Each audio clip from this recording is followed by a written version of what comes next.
जी online वाले हज़रात आप लोग को आवाज़ आ रही है? अस्सलाम वालेकुम एवरीवन। अस्सलाम वालेकुम एवरीवन। कैसे हैं आप लोग? तबीयत कैसी है? आ जाएं बेटा। जी ऑनलाइन वाले हज़रात प्लीज़ कंफर्म कर दें एक बार। अच्छा मैं ज़रा देख लूँ ग्रुप में।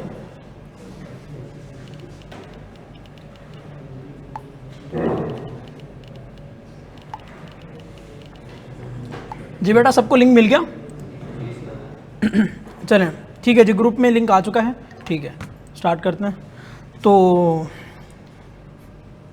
मुझे ये बता दें कि कहाँ तक हमने बात अपनी क्लोज़ की थी प्लीज़।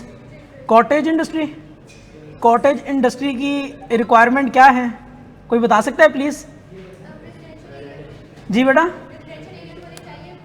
रेजिडेंशियल एरिया में होनी चाहिए और वर्कर लेस देन 10 होने चाहिए और 8 मिलियन से ज़्यादा नहीं होना चाहिए टर्नओवर और इंडस्ट्रियल कनेक्शन नहीं होना चाहिए। क्या एक ही बच्चे को पढ़ाया मैंने क्लास में?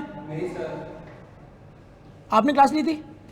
चारों रिपीट करें प्लीज़ एक बार। सर इंडस्ट्रियल और इलेक्ट्रिसिटी का वो जो मीटर है वो बेहतरीन, ओके बेहतरीन और 10 से ज़्यादा लेबर फोर्स बेहतरीन। और 8 मिलियन का टर्नओवर। चलें सही है। आपको आते हैं चारों? आपको भी आते हैं सर? आपको भी आते हैं? आपको आते हैं चारों? चलें ठीक है। तो मेरे ख्याल आगे बढ़ते हैं फिर। 80 लाख का टर्नओवर बेहतरीन है जी। अच्छा ये हमने बात कर ली थी किससे रिलेटेड? कॉटेज। हमने ये भी देख लिया था कि फर्दर टैक्स किस किस के ऊपर लगता है। यार मुझे हंसाना नहीं है, तुम लोगों ने हंसाना नहीं है। और दूसरी चीज़ ये कि भाई फर्दर टैक्स जब आपने लगाना है तो आपने एंड कंज्यूमर के ऊपर नहीं लगाना फर्दर टैक्स। आपको समझ आती है? मुझे बताएं कि जो कॉटेज इंडस्ट्री है वो एंड कंज्यूमर है या नहीं है? सॉर्ट ऑफ क्या वो छोटे मैन्युफैक्चरर हैं या नहीं है? मतलब एंड कंज्यूमर नहीं बोलूँगा मैं उसको, ये बोलूँगा कि वो not required to be registered है। तो जो बंदा not required to be registered है उसके लिए जब रिक्वायरमेंट ही नहीं है, तो जब उसने कोई गलत काम ही नहीं किया, मतलब गलत काम तो तब होता ना अगर आप क्या करते हैं, रिक्वायर्ड टू बी रजिस्टर्ड होते और ना हुए होते, तो फिर हम आपके ऊपर 4% का फर्दर टैक्स लगाते। लेकिन अभी क्यों नहीं लगा रहे? क्योंकि आप कॉटेज इंडस्ट्री हैं, not required to be registered. ये बातें तो सबको पता है, सबको समझ आती है बात मेरी। अच्छा अब सिनेरियो ये है कि हमने एक और भी बात की थी। मैंने आपको बोला था बड़े बड़े मैन्युफैक्चरर्स, छोटे छोटे मैन्युफैक्चरर्स, तो उसकी मैंने आपको एग्जांपल दे दी। बड़े मैन्युफैक्चरर्स तो हैं ही हैं, रिक्वायर्ड टू बी रजिस्टर्ड ही हैं। छोटे छोटे मैन्युफैक्चरर्स कौन थे? कॉटेज इंडस्ट्री, जिन्होंने अपने घरों में कोई मैन्युफैक्चरिंग कंसर्न ओपन किया हुआ है।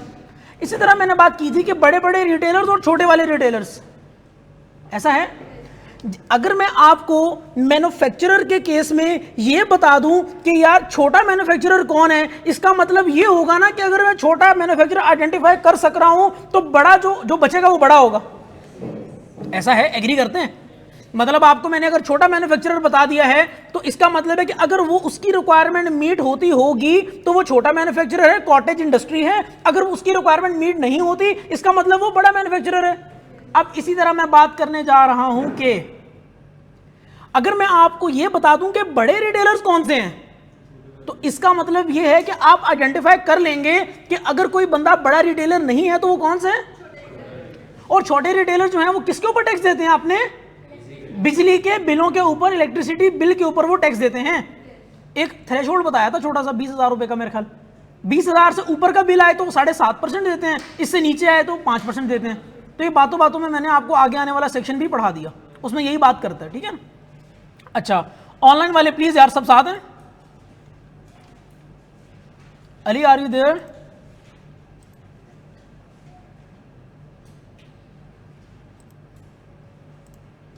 चलें जी ठीक है ठीक है, ओके सब साथ हैं, सब साथ हैं।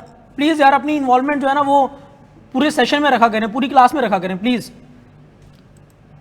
मुझे भी पढ़ाने में थोड़ा मज़ा आया, आपको भी ज़रा पढ़ने में मज़ा आया, ठीक है ना। अच्छा ये तो बातें हमने पुरानी कर ली। अब मैं आपको बता देता हूँ कि बड़ा मैन्युफैक्चरर कौन है। क्या बता देता हूँ?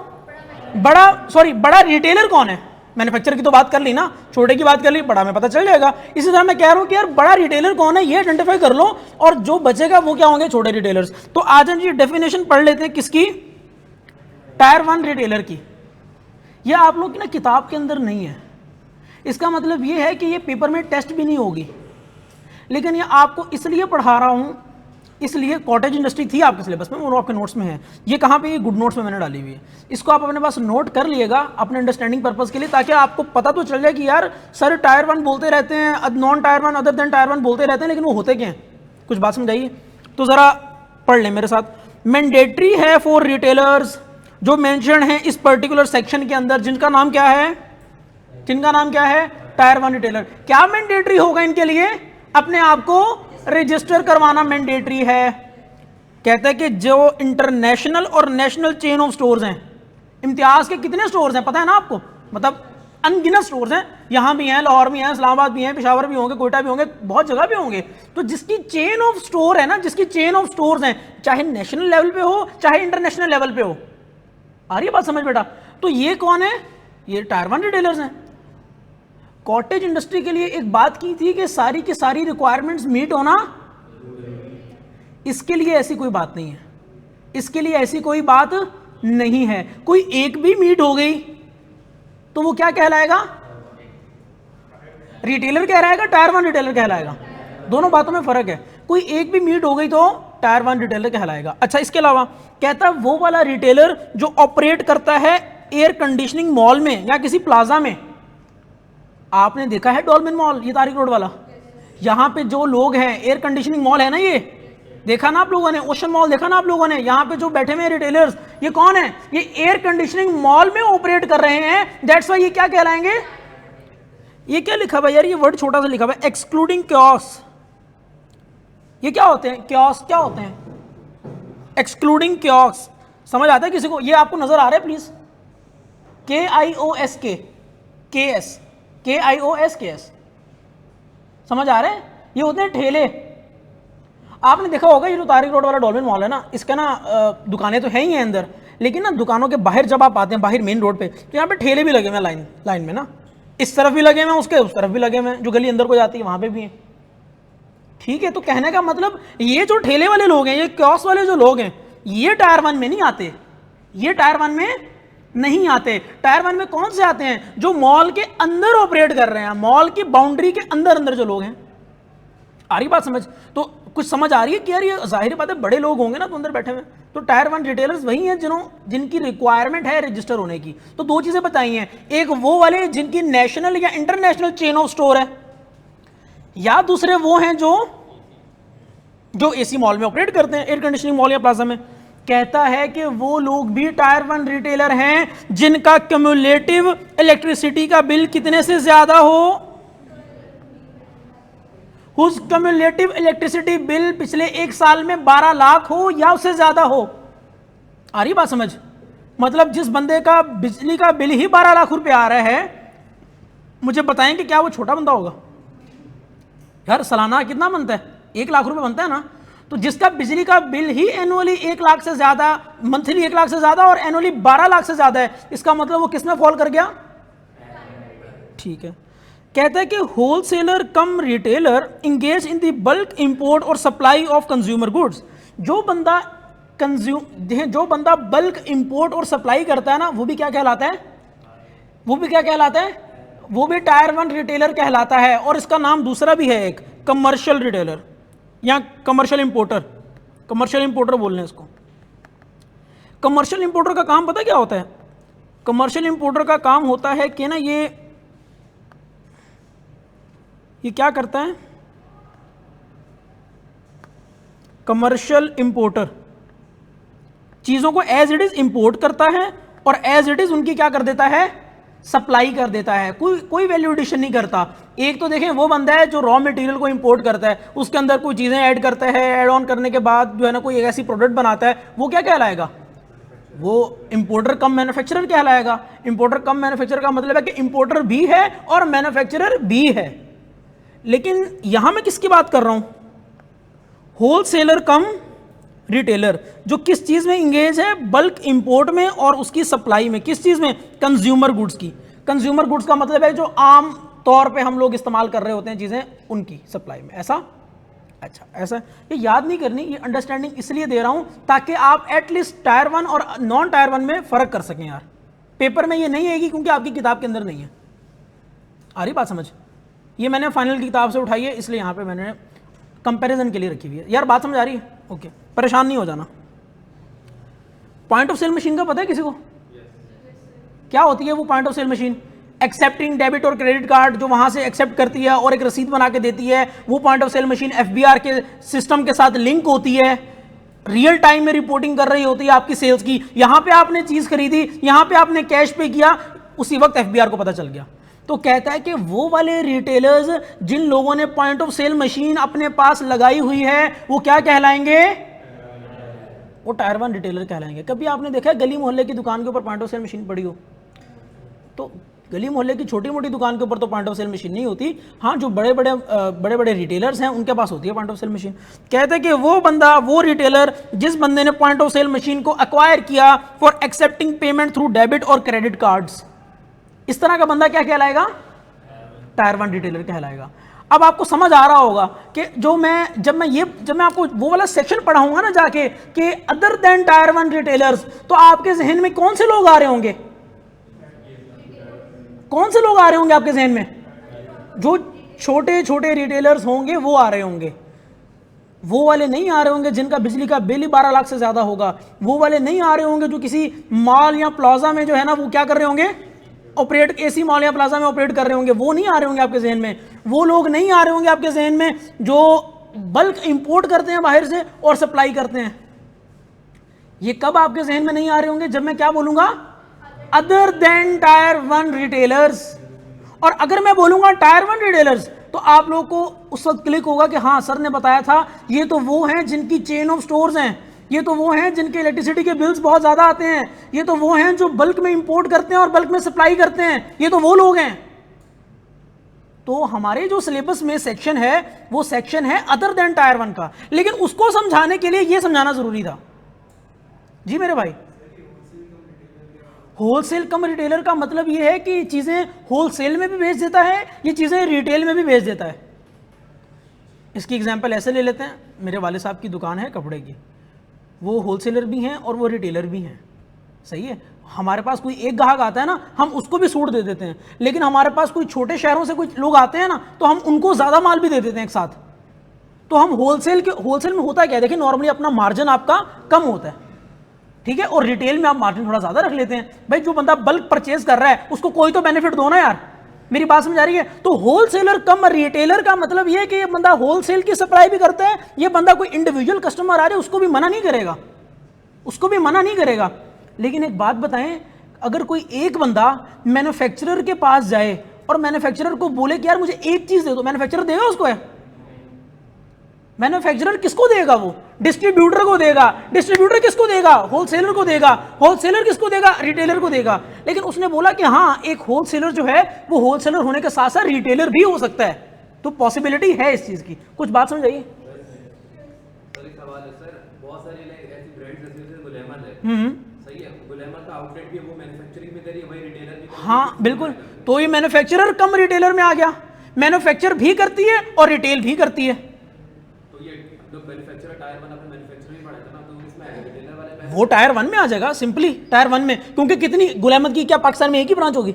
जो रिटेल ब्रांच होगी एक ही होगी भाई, हर शहर में खुली हुई है गुल अहमद की ब्रांच। तो इसका मतलब है कि जब वो पहले वाले सिनेरियो में फॉल कर गया गुल अहमद, और गुल अहमद मैन्युफैक्चरर खुद भी है, खुद मैन्युफैक्चरर भी है और उसके रिटेल आउटलेट्स भी हैं, तो वो क्या कहलाएगा? Manufacturer cum retailer. और रिटेलर कौन सा? Tyre 1 retailer. और जब वो एफबीआर में जाएगा ना, जब वो सेल्स टैक्स के तौर पे अपने आप को रजिस्टर करवाने लगेगा, तो उसको एज अ मैन्युफैक्चरर भी रजिस्टर होना पड़ेगा और एज अ रिटेलर भी रजिस्टर होना पड़ेगा। रिटर्न एक ही बनाएगा, बंदा एक है, सीएनआईसी एक है या एनटीएन एक है, रिटर्न एक ही बनाएगा, but registered as manufacturer cum retailer. आ रही है बात समझ? आ रही है बात समझ? तो आप अपने जहन को जितना खोलेंगे, जितना वास्ट करेंगे, उतना मजीद खुलता रहेगा। तो आपने बिल्कुल सही सोचा है, ऐसा है? आगे आ जाएं। ऑनलाइन वाले हज़रात मेरे साथ हैं यार?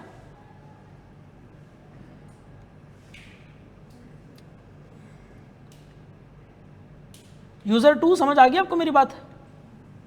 आपको मैंने मजीद रिपीट भी कर दिया। बेटा यूजर 2 आप बताएं प्लीज। सब साथ हैं?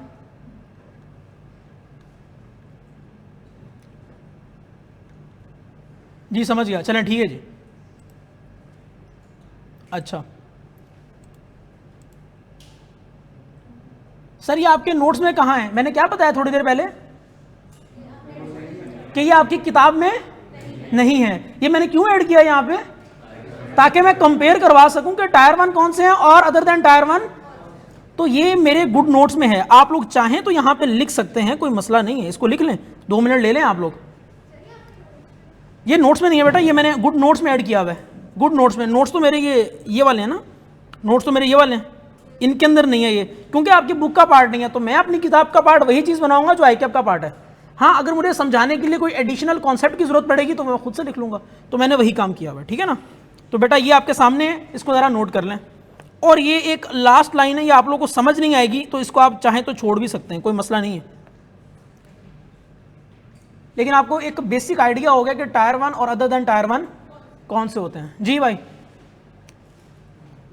क्या मैं साथ आऊं? अच्छा आ जाओ, आ जाओ।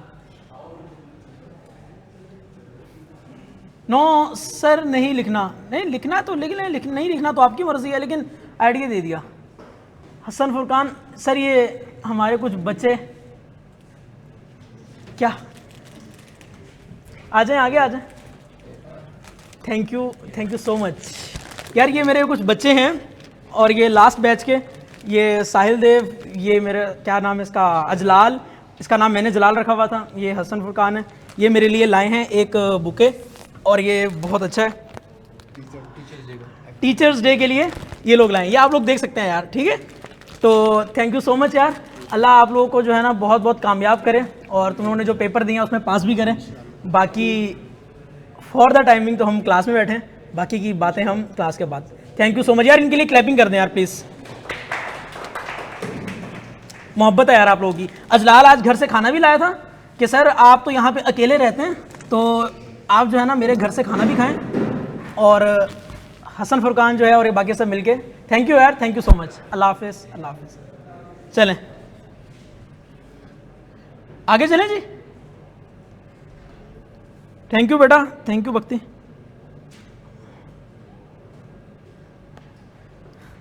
इसीलिए मुझे इतनी टाइम से हंसा रहे थे। थैंक यू बेटा, थैंक यू सो मच। तो टायर 1 समझ आ गया आप लोगों को? टायर 1 समझ आ गया? अच्छा जी, एक शायरी लिखी है टीचर्स और मैंने, बेटा भेज दें अगर लिखी है तो, कोई मसला थोड़ी है, अभी सुन लेते हैं, पढ़ लेते हैं। जॉन एलिया की ना हो बस, वैसे मुझे पसंद है जॉन एलिया। थैंक यू बेटा कौन। अच्छा जी, लिख लिया आप लोगों ने? चले मैं आगे बढ़ता हूँ। क्लास के बाद अभी आप पढ़ाएं, ये अच्छी बात की आपने। तो सर कॉटेज इंडस्ट्री पता चल गया, टायर 1 रिटेलर्स पता चल गया, और अदर देन टायर 1 कौन से होते हैं वो भी पता चल गया। अब आ जाएं वापस अपने इस पर्टिकुलर नोट्स के ऊपर। मैंने आपको एक छोटा सा कॉन्सेप्ट दिया था इस चीज़ का। अच्छा देखें यार, एक बात है मैं आपको सही बताना चाहता हूँ। आप लोगों को पता है मेरा CA पूरा कितनी अटेम्प्ट्स में है? मेरा पूरा CA जो है ना वो 5 अटेम्प्ट्स में है। एक में मेरा AFC मैंने किया था, आप लोग का PRC, तो AFC मेरा PRC में कन्वर्ट हो गया था जैसी स्कीम चेंज हुई थी। फिर 2 अटेम्प्ट्स मेरी कैफ में लगी और 2 में मैंने फाइनल्स निकाला। ये जो 5 अटेम्प्ट्स है ना, ये अगर मैं सिर्फ मेहनत की बलबूते पे चलता ना तो शायद ये 5 की 25 हो जाती, ठीक है। तो इसमें जो एक मेजर किरदार है ना चीज़ों का, वो ये है कि उस्ताद की इज़्ज़त। मतलब मैं आपको बिल्कुल सही मायनों में बता रहा हूँ कि आप लोग अगर अपने माँ बाप से भी ज़्यादा अपने उस्ताद की इज़्ज़त कर सकते हैं ना तो ये भी कम है, ठीक है। तो माँ बाप तो काबिल एहतराम है, लेकिन उस्ताद जो है ना ये आपको जो बनाते हैं क्लास में बैठे। देखें मैं जिन लोगों से पढ़ा हूँ ना, मैंने उनको क्या पे किया होगा, मतलब उस चीज़ का एक छोटी सी मामूली सी फ़ी क्लास में बैठने के लिए, लेकिन आज उन्होंने मुझे इस काबिल बना दिए कि मैं यहाँ पे बैठे, कितने आप लोग मेरे पास और 250 एडमिशन है, इन 250 बच्चों को पढ़ा रहा हूँ। पिछली अटेम्प्ट में मैंने कस्टमाइज़ को मिला के 2500 बच्चों को पढ़ाया है। मतलब मेरी शक्ल पे कोई लिखा हुआ है, कोई मैं ऊपर से ठप्पा लगवा के आया हूँ कि यार मैंने जो है ना इतने लोगों का मुस्तकबिल अपने हाथ में लेना है, नहीं है ना। तो जो इस काबिल मैं बना हूँ ये इसीलिए बना हूँ कि मैंने उस्ताद की इज़्ज़त भी की है और मैंने उनकी बातों को समझा भी है और दिल से समझा है, सही है। तो आप लोग कोशिश ये किया करें, हद्दुल इम्कान कोशिश ये होनी चाहिए कि उस्ताद की डिसरिस्पेक्ट ना हो। अब ऐसा नहीं है, कुछ लोग क्या करते हैं कि अपने उस्ताद एक पर्टिकुलर टीचर से की मोहब्बत में इतना आगे बढ़ जाएंगे कि दूसरे लोगों को डिफेम करने लग जाएंगे, ठीक है। तो कहने का मतलब ये है कि यार उस्ताद सबके सब उस्ताद हैं यार। जिस तरह आप अगर मेरी इज्जत करते हैं तो कोई किसी और टीचर से कोई और पढ़ने वाला बच्चा वो भी उसी तरह इज्जत करता है, ठीक है ना। तो अल्लाह ने जो रुतबा दिया हुआ है ना उस्ताद को कि आप लोग के रूहानी वालिदैन का, तो इस चीज़ को ज़रा गौर से समझें, ठीक है ना जी। बैठ, मेरी बात आ रही समझ आप लोगों को कि यार उस्ताद की इज्जत को जो है ना हाथ से कभी जाने नहीं दिएगा, उसकी हत्तुल इम्कान कोशिश करिएगा कि ये आपकी हो, आपके एंड से हो। कभी आपको लगे आपसे गलती होगी तो आप माफ़ी भी मांगें, और किसी एक बंदे के लिए किसी दूसरे बंदे को जो है ना वो डिफेम नहीं करें कभी। ये मेरी तरफ से बिल्कुल ना एक कंसाइज्ड वे में छोटी सी गाइडेंस है आपके लिए। अच्छा जी, वापस आए सर। हमने कॉन्सेप्ट पढ़ा था रिटेल प्राइस का। क्या होती है रिटेल प्राइस? जो कौन लगाता है, जो कौन डिसाइड करता है? मैन्युफैक्चरर। कहाँ कब डिसाइड करता है? जब वो चीज़ को बनाता है तो वो चीज़ को उसके ऊपर प्रिंट कर देता है, वो रिटेल प्राइस को इम्बॉस कर देता है, प्रिंट कर देता है, ठीक है ना। मतलब ये हुआ कि जितने की चीज़ एंड कंज्यूमर को जानी है ना वो उसके ऊपर लिख देता है डे 1 पे। अच्छा, और जब चीज़ होती है हमारे पास थर्ड शेड्यूल की आइटम है तो उसके ऊपर सेल्स टैक्स कैसे कंप्यूट होता है?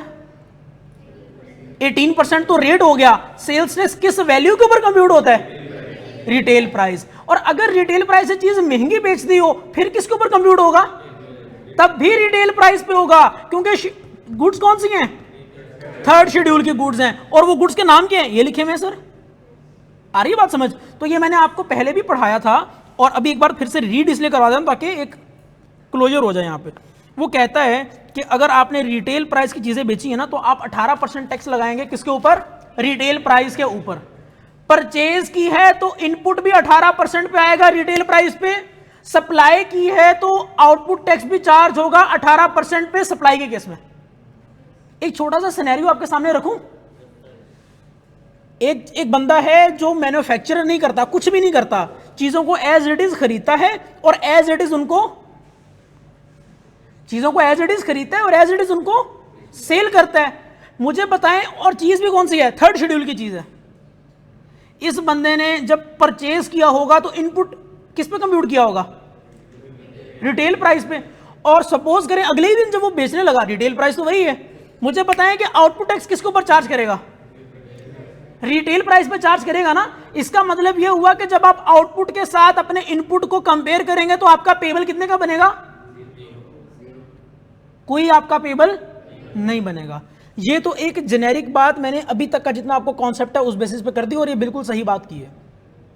जब हम आगे जाएंगे ना तो एक छोटा सा कॉन्सेप्ट ये आएगा। टैक्स का डिपार्टमेंट देखिए चाहता क्या है, इसकी रूह को समझिएगा कि यार हमारे मुल्क को चलाने के लिए थोड़ा सा पैसा हमारे पास होना चाहिए हर वक्त। बात समझ आ रही है? हमारे मुल्क को चलाने के लिए हमारे पास कैश फॉर्म में पैसा होना चाहिए। अच्छा, अब उस कैश फॉर्म में पैसे के लिए कलेक्शन जरूरी है ना। कलेक्शन जरूरी है ना। जब सपोज करें कि 10 बंदे जो हैं इन्होंने सेम चीज में डील किया, सप्लाई भी इनकी, आउटपुट भी इनका सेम, इनपुट भी इनका सेम, अब इनकी तो लायबिलिटी बन रही है 0। आपने 18 में से 18 निकाला ना, अभी लायबिलिटी कितनी बन रही है? अब ये बंदे डील भी कर रहे हैं, अपना प्रॉफिट भी कमा रहे हैं, लेकिन अपना सेल्स टैक्स दे नहीं रहे उसको। मतलब दे इस तरह से रहे हैं कि एडजस्ट कर रहे हैं, गवर्नमेंट को कोई फायदा जाहिर तौर पे होता हुआ नजर नहीं आ रहा।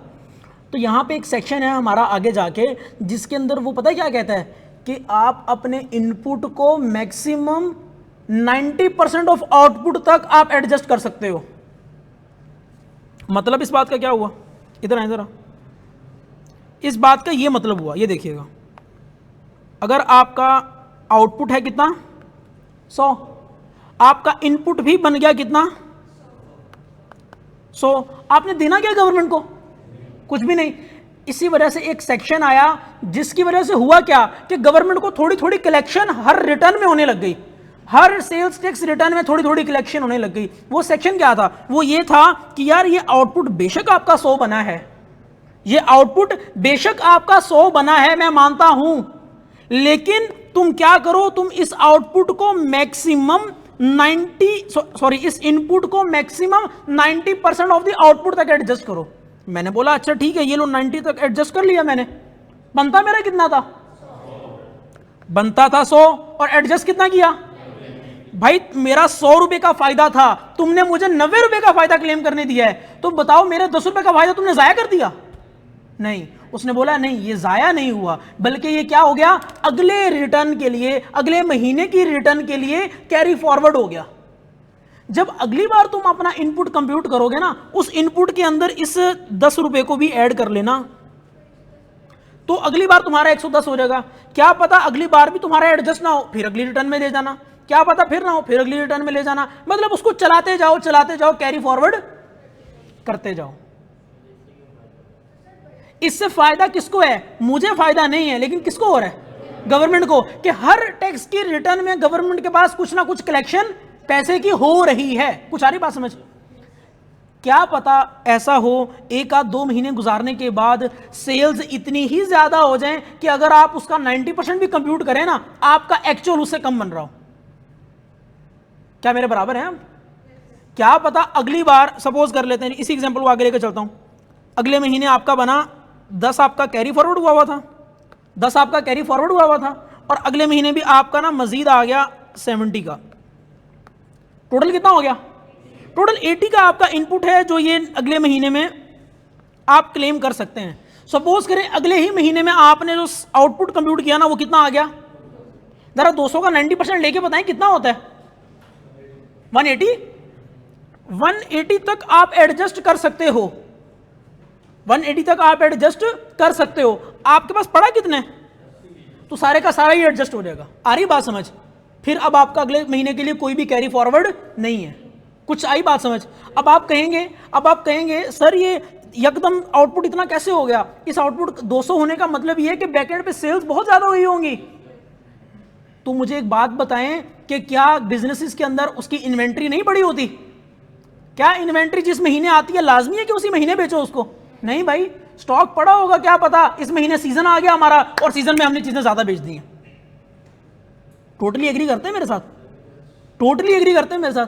अच्छा जी, सर एक बात समझ गए सर? जी जी सर रिटेल प्राइस में तो ये होता है ना कि मैन्युफैक्चरर ने अपना लाइक वो सेट कर दी रिटेल प्राइस, हाँ, रिटेलर जो है बिल्कुल कितने की बेचेगा, बिल्कुल, लेकिन सर रिटेलर को सपोज करें वो चीज होलसेल में पड़ी 80 रुपीस, हाँ ठीक है, तो रिटेलर अपना मार्जिन रखेगा ना? हाँ वो तो डिसाइड किया। बेचेगा, इनपुट और आउटपुट तो सेम ही नहीं समझ रहे पोजीशन पे। रिटेलर अपने मार्जिन की बेसिस पे आउटपुट या इनपुट कंप्यूट नहीं कर रहा, इस चीज को जहन में रखें। रिटेलर भी किस प्राइस पे कंप्यूट कर रहा होगा इनपुट या आउटपुट?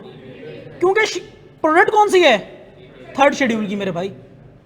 हमने सबके लिए सेम रूल बना दिया कि कोई भी हो सप्लाई चेन में, चाहे मैन्युफैक्चरर, डिस्ट्रीब्यूटर, होलसेलर, रिटेलर या एंड कंज्यूमर। एंड कंज्यूमर तो खैर कंप्यूट ही नहीं करेगा ना न्यूमेरिकल, लेकिन जो भी सप्लाई चेन में कंप्यूट करेगा वो रिटेल प्राइस के ऊपर ही सेल्स टैक्स कंप्यूट करेगा, क्योंकि गुड कौन सी है? यहां तक सब साथ हैं। तो जो चीज जितने की बेची वो तो हम वैल्यू सप्लाई का पूरा सेक्शन पढ़ के आ चुके हैं। वैल्यू सप्लाई का पूरा सेक्शन हमने इसीलिए पढ़ा था ताकि हमें वैल्यू का पता चले। और उसमें उसने ये भी बोला था कि अगर तुमने बेशक रिटेल प्राइस वाली चीज हायर में बेच दी, तब भी तुम रिटेल प्राइस के लिए हायर वैल्यू कंसीडर नहीं करना। अच्छा, कोई मसला नहीं है, हम आगे जाके इसको ऊपर पूरा सेक्शन रीड करेंगे, सवालात में हमने करना ही है, ठीक है। आगे मुझे बताएं, कहता है कि मैन्युफैक्चरर जो है वो लेजिबली, प्रोमिनेंटली और इनएडिबली प्रिंट कर देगा या इम्बॉस कर देगा, उसके ऊपर लगा देगा, ठप्पा लगा देगा, किस चीज का? रिटेल प्राइस का, on the package, container, cover या पैकेट, जो भी वो चीज बनाएगा। पहले पढ़ा दिया था। कहता है कि अगर ट्रेड डिस्काउंट भी है तो उसको अपने क्या करना है? इग्नोर करना है। और फर्दर टैक्स लगता है 3rd शेड्यूल पे? क्यों नहीं लगता? क्योंकि उसने बताया हुआ था, कल सेक्शन में बता दिया था। एग्री करते हैं? आगे आ जाएं। सर ये चीज़ों के नाम समझ आते हैं? ये सारी आपको मैंने नाम पढ़ा दिए थे। Fruit juices, detergent, toothpaste, shaving cream, ice cream, tea, aerated water, syrups, cigarettes, DAP, खाद होती है, shampoo, milky drinks, powder drinks, toilet paper, tissue paper, ये सारी चीज़ें। और ये देखें, foam and spring mattresses for household. इस बात का क्या मतलब है कि अगर फोम या spring mattresses household uses के लिए भेजे ना तो रिटेल प्राइस में आएंगे। ये ना हो कि आपने किसी और बंदे को 10-12 फोम मैट्रेसेस दे दिए और उसने आगे जाके अपनी दुकान पे बेचने, तो वो रिटेल प्राइस में नहीं आएंगे। और अगर ऐसा हो गया तो क्या वो चीज, उस चीज के ऊपर आप रिटेल प्राइस के ऊपर टैक्स कंप्यूट करेंगे या एक्चुअल जो होगी उसके ऊपर? एक्चुअली, क्योंकि वो अब 3rd शेड्यूल के एम्बिट से बाहर जा चुकी है। 3rd शेड्यूल के एम्बिट में मतलब उसके स्कोप में कब रहती? अगर वो, इसका मतलब है सब मेरे साथ चल रहे हैं। चलें जी, ऑनलाइन वालों से भी पूछ लेते हैं प्लीज यार। उसने बोला घर के लिए चाहिए, नहीं देखें, हम ऐसे तो नहीं कर सकते, हम इंटेंशन को तो ये नहीं कह सकते ना कि आपने गलत बोला है। भाई मुझे जो इन्फॉर्मेशन प्रोवाइड की जाएगी, क्या आपने एक कॉन्सेप्ट पढ़ा है गुड फेथ का? गुड फेथ क्या होती है? मतलब आप मुझसे बिजनेस में डीलिंग करने आए हैं, आपने बोला यार मुझे एक मैट्रेस दे दो, मैं लेके जा रहा हूं घर, अपने घर जाके इस्तेमाल कर लूंगा। अब मैं इसके ऊपर क्या एज्यूम करूं कि आप ये एक एक करके मुझसे लेके जा रहे हैं जो मैट्रेस जाके बेचते रहेंगे? भाई गुड फेथ भी तो कोई चीज़ होती है ना। अगर एक सप्लायर ने अपनी गुड फेथ में कोई काम किया है तो इसका मतलब यह है कि बाद में कुछ भी हो जाए, सप्लायर के ऊपर कोई लायबिलिटी होनी चाहिए।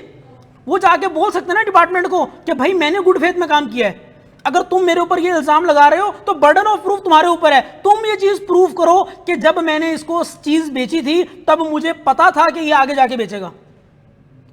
आगे बात समझ? चले इस तरह से।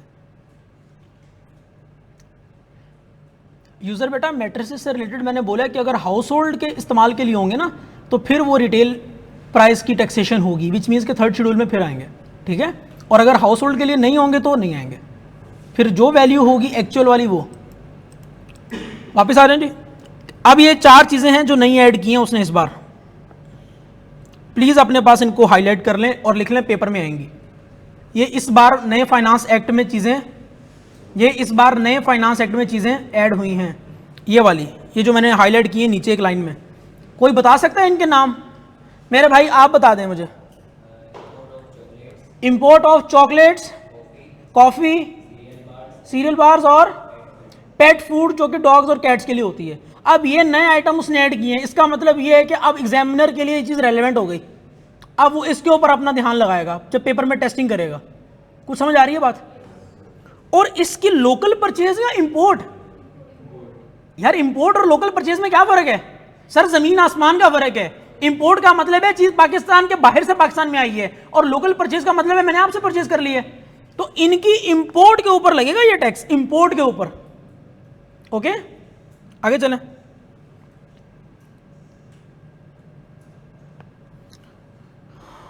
सर एक कॉन्सेप्ट है छोटा सा, कस्टम असेस्ड वैल्यू का। अपने पास आज हमारा लेक्चर नंबर कौन सा था? इंशाल्लाह आज लेक्चर नंबर 9 और कल लेक्चर नंबर 10, मतलब जो मंडे को होगा, इसमें हम चैप्टर नंबर 17 कर लेंगे, और फिर 3-4 और लेक्चर्स के अंदर हम चैप्टर 18 भी कर लेंगे। तो उसके बाद फिर आप इस काबिल हो जाएंगे कि आप 25 नंबर का या 20 नंबर का जो न्यूमेरिकल आ रहा है वो आप सॉल्व करने के काबिल हैं। फिर इंशाल्लाह हम अगला 1 हफ्ता पूरा लगाएंगे अपने पास पेपर्स करने में, जिसमें पिछले 10 अटेम्प्ट्स के पास पेपर मैं खुद करवाऊंगा। मेरी बात समझ आई है? मेरी बात समझ आई कि पहले मैंने देखें आपको इंडिविजुअली एक चीज़ पढ़ाई, खुद से एग्जाम्पल बना के करवा दी।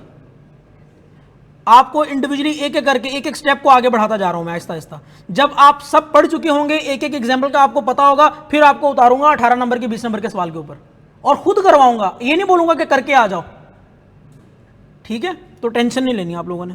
आगे आ जाए। टैक्स रिटर्न फाइल करने का मतलब क्या होता है? टैक्स रिटर्न फाइल करने का जो होता है ना, क्या आपने शुरू के सारे लेक्चर देखे हुए? चलें फिर मैं आपको बता देता हूं कि टैक्स रिटर्न फाइल करने का क्या मतलब है।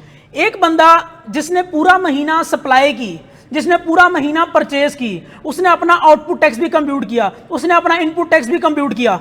अब उसको देखना यह है कि यार इसमें से गवर्नमेंट का हिस्सा कितना है, इसमें से टैक्स कितना है जो मेरे पास है और जो मेरा नहीं है किसका है। तो यार गवर्नमेंट को देना है ना, किसी डॉक्यूमेंट के थ्रू देना होगा ना, कोई डॉक्यूमेंटेशन होगी इन चीजों की तो देंगे ना।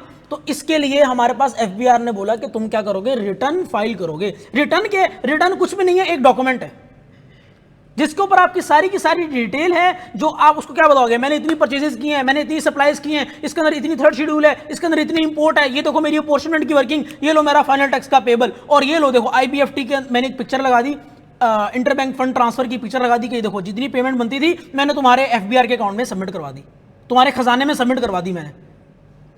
तो एफबीआर क्या देगा आपको? शाबाशी देगा। मेरी बात समझ आ रही है? हाँ हाँ बिल्कुल, तो वो यही बात है। हाँ बिल्कुल कर सकता है, बिल्कुल कर सकता है। अभी वो साथ वाले रूम में बैठे हमारे एक भाई रिटर्न ही फाइल कर रहे हैं। अच्छा जी सर 15 दिन की एक्सटेंशन आ गई रिटर्न फाइल करने में, अपने घर वालों को बता दें जिन्होंने नहीं की। अच्छी चीज़ है, करनी चाहिए, मैं नहीं करता। चलें जी, वापस आ जाएं, वापस आ जाएं। एक कॉन्सेप्ट है छोटा सा, कस्टम असेस्ड वैल्यू। यार ये कस्टम असेस्ड वैल्यू होती क्या है सर? कस्टम वाले लगाते हैं, ये कस्टम वाले लगाते हैं। अच्छा, आपने सही बात की है, लेकिन जब आप चीज़ों को इंपोर्ट करते हैं ना, तो चीज़ें इंपोर्ट होती कहाँ से हैं? कस्टम वालों से। जो आपके कस्टम वाली अथॉरिटीज़ हैं, जिसके ऊपर आपका एक कस्टम का एक्ट है पूरा, जो कि हमारे सिलेबस का पार्ट नहीं है, बट बताने का मकसद कि कस्टम का जो एक्ट है पूरा, उसके अकॉर्डिंगली जब वो कंप्यूटेशन करते हैं आपकी इंपोर्ट्स की, तो होता ये कि आपने सपोज करें बाहर से चीज़ें मंगवाई हैं, मतलब जितने की भी आपने खरीदी हैं, और आप डिक्लेयर ये कर रहे हैं कि मैंने चीज़ें सस्ती मंगवा ली हैं, या आप ये सपोज कर रहे हैं कि आपने चीज़ें महंगी मंगवा ली हैं। किसी भी पर्पस के लिए हो सकता है, टैक्स की इवेजन के लिए, टैक्स की चोरी के लिए हो सकता है, कोई भी मकसद हो सकता है आपका। बात यह है कि आपकी वैल्यू में ना डाउट है कस्टम वालों को कि आप सही वैल्यू डिक्लेयर नहीं करेंगे। तो कस्टम अथॉरिटीज करती क्या हैं, जब चीज़ आपकी बाहर से आती है ना पोर्ट पे, तो कस्टम वाले ना खुद उसकी एक वैल्यू निकालते हैं, जिसका क्या नाम है? कस्टम वालों की असेस की हुई वैल्यू। कस्टम वालों की असेस की हुई वैल्यू जो उन्होंने खुद निकाली है। अब ये क्यों रेलेवेंट है भाई? जब आप कोई चीज़ इंपोर्ट करते हैं ना, तो कस्टम वालों को इससे फ़र्क ही नहीं पड़ता कि उसकी इनवॉइस आपको बाहर बैठे हुए सप्लायर ने क्या की है। कस्टम वालों को इस चीज़ से फ़र्क नहीं पड़ता।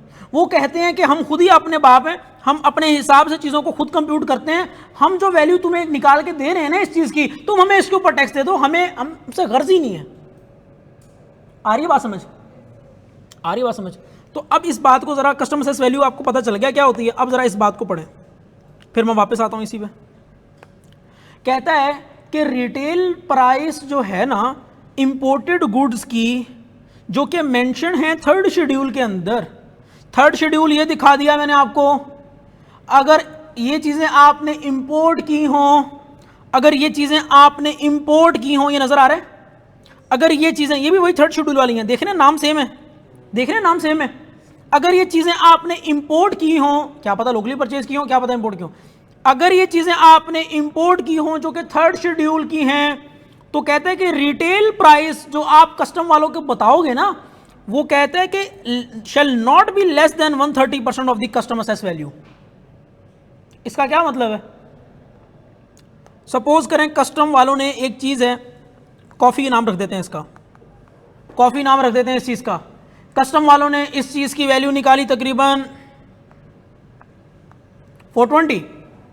ये है एक कॉफ़ी के पैकेट की प्राइस, ठीक है ना। कस्टम वालों ने ये वैल्यू निकाली हुई है कि यार इस तरह की चीज़ें जब भी इंपोर्ट होंगी ना, तो हमारे पास वैल्यू कितनी आ रही है हमारे रिकॉर्ड्स में, जो हमने खुद आइडेंटिफाई की हुई है, कितनी। और फिर हुआ क्या? और फिर हुआ ये,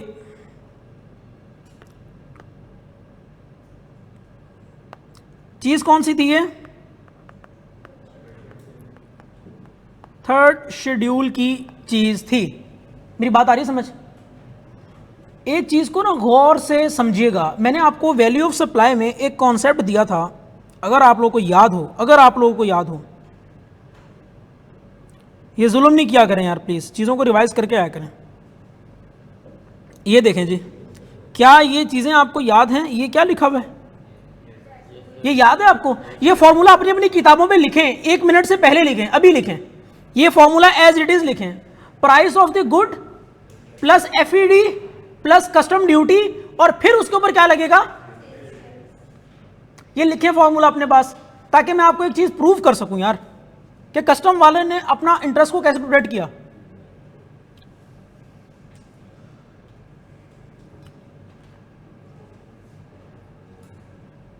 जी बिल्कुल बेटा, असल सैलरीड लोग भी तो फाइल करते हैं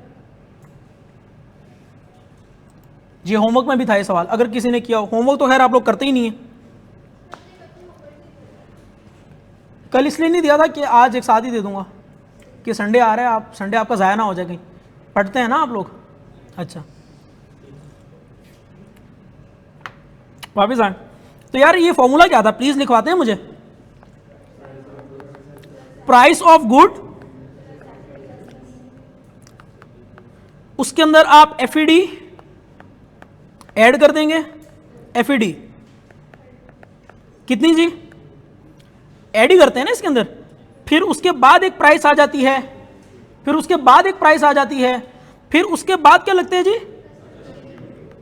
कस्टम ड्यूटी। सपोज कर रहा हूं आप लोग की आसानी के लिए कि कस्टम ड्यूटी का रेट है 5%। अब ये 5% पता है किसके ऊपर लगना है, ये इस 110 के ऊपर लगना है। भाई किसके ऊपर लगना है, 110 के ऊपर ये 5% का रेट लगना है। अच्छा मुझे बताएं, एज अ यूजर मतलब चीज मेरी आ रही है, मैंने बाहर से इंपोर्ट करवाई है, अगर तो मैं इस चीज की वैल्यू 100 डिक्लेयर नहीं करता, 100 डिक्लेयर नहीं करता, बल्कि कितनी करता हूं, 70 रुपए डिक्लेयर करता हूं या 80 रुपए डिक्लेयर करता हूं, तो नुकसान किसको है, करके देख लेते हैं नुकसान किसको है। 70 अगर डिक्लेयर कर देता हूं, 70 के ऊपर जरा 10% लगाएं, 77 के ऊपर 5% लगाएं ना प्लीज, कैलकुलेटर निकालें, डेप्रिशिएट कर लें अपने कैलकुलेटर्स जी। 3.8 मैं नहीं करूं, यकीन कर लो आप लोगों के ऊपर। अच्छा चलें 3.85 ये बनती है कस्टम ड्यूटी। ये तो आपको मैं रुपीज में एग्जांपल दे रहा हूं, वरना ये अमाउंट मिलियंस में जाती है, क्योंकि आपकी परचेजेस भी मिलियंस में होती है, बिजनेसेस के लेवल पे सोचें। अच्छा जरा इस केस में बताएं FED कितनी है, दूसरे वाले में यहां पे 5% बताइएगा प्लीज। 5 बताएं जी। अगर मैंने चीज की वैल्यू 100 डिक्लेयर की होती तो कस्टम ड्यूटी वालों को कितना पैसा जाता, और क्योंकि मैंने इस चीज की वैल्यू अंडर डिक्लेयर की है तो कस्टम वालों को कितना पैसा जा रहा है। तो कस्टम वालों ने क्या अपना इंटरेस्ट प्रोटेक्ट नहीं करना, उनको इस चीज का डर नहीं होगा कि जो बंदा परचेजेस कर रहा है वो वैल्यू कम बता के कहीं मुझे ड्यूटी कम ना दे। ऐसा है, आपको पता है गाड़ियां परचेज करते हैं तो गाड़ियों के ऊपर ड्यूटी लगती है, इंपोर्टेड कार्स के ऊपर देखते हैं पार्क व्हील्स आप। अच्छा मैं भी देख लेता हूं कभी कभी। तो भाई जब उस बंदे ने अपना इंटरेस्ट प्रोटेक्ट करना था तो उसने एक लॉ बना दिया, कि यार अगर आइटम होगी थर्ड शेड्यूल की, तो जो तुम रिटेल प्राइस मुझे बताओगे ना वो मेरी कस्टम असेस्ड वैल्यू की 130% से कम नहीं होनी चाहिए। अब कंप्यूटेशन देख लेते हैं इस चीज की क्या है। ये ऊपर मैंने आपको क्या बताया था, ये एग्जांपल मेरे ख्याल आप लोगों को समझ आ चुकी है, तो मैं इसको यहां पे ऐसे ही क्लोज कर रहा हूं। इस एग्जांपल को मैंने यही क्लोज कर दिया। मैं वापस आता हूं अपनी उस बात के ऊपर, कॉफी वाली बात के ऊपर। मैं वापस आ गया यहां पे। सर जी प्लीज साथ है ना आप लोग। ये ले, मैंने इसको जरा अच्छी राइटिंग में क्या लिख दिया, थर्ड शेड्यूल की आइटम है मेरे पास, और ये क्या है इसकी 420 क्या थी, रिटेल प्राइस और कस्टम असेस्ड वैल्यू।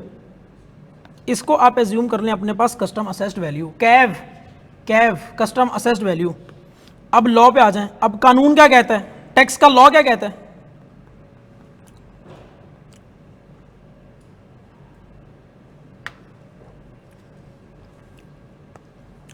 कहता है क्योंकि ये थर्ड शेड्यूल की आइटम है तो इंपोर्ट करते हुए टैक्स आप किसके ऊपर देंगे, रिटेल प्राइस के ऊपर देंगे ना यार। ये डिसाइड हुआ है ना, थर्ड शेड्यूल के केस में रिटेल प्राइस ही लेंगे, ये रूल हमने एस्टेब्लिश कर लिया ना। थर्ड शेड्यूल की आइटम है, इंपोर्ट की है, इंपोर्ट के केस में हम टैक्स देंगे, टैक्स ऑन रिटेल प्राइस। ये हमने डिसाइड कर लिया हुआ है, हम इसमें कोई भी कंफ्यूज नहीं है हमें से। उसने बोला ये जो रिटेल प्राइस है ना, इस एक लाइन की वजह से ये रिटेल प्राइस पता है कितनी हो जाएगी, जरा इसका 130% कंप्यूट करें।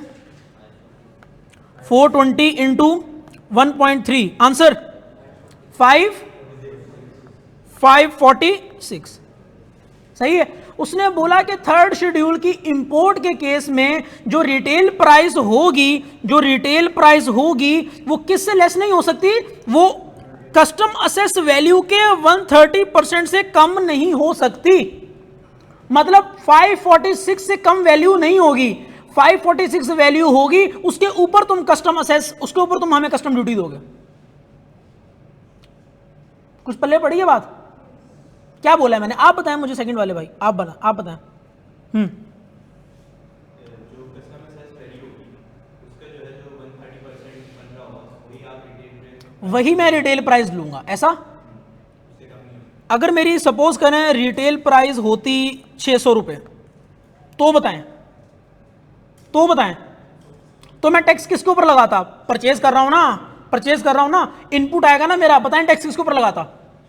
600 पे ही लगा देता, क्योंकि मेरी retail price 130% of the customer assess value से ज्यादा ही बन रही है, कम नहीं बन रही। मैं उसके रूल को वायलेट नहीं कर रहा। उसका रूल क्या था कि यार कस्टम असेस वैल्यू के 130% से कम ना हो, और अगर मेरी रिटेल प्राइस ज्यादा हो गई है तो इसका मतलब वो मेरे लिए सही है ना, इसका मतलब वो सही है, कस्टम वाले को फायदा हो रहा है। और अगर सपोज करें 546 की बजाय मेरे पास होती 500, तो मैं क्या लेता? तो क्योंकि मैंने इंपोर्ट की है, फिर मुझे एक रूल याद आ गया कि जब इंपोर्ट करते हैं ना कोई थर्ड शेड्यूल आइटम, तो टैक्स वाले ने बताया हुआ था कि रिटेल प्राइस कितनी होनी चाहिए, कस्टम असेस वैल्यू के 130% से कम नहीं होनी चाहिए। तो मैं देख रहा हूं यार ये तो कम है, ये 500 तो कम है, ये 500 तो मैंने क्या ले लिया फिर? 546 ले लिया। आ रही बात समझ? इसको अपने पास नोट कर लें, जरा 2 मिनट ले लें अपने पास, इसको नोट करें पहले। अगर किसी की कोई कंफ्यूजन है तो वो इसके बाद पहले नोट करें प्लीज।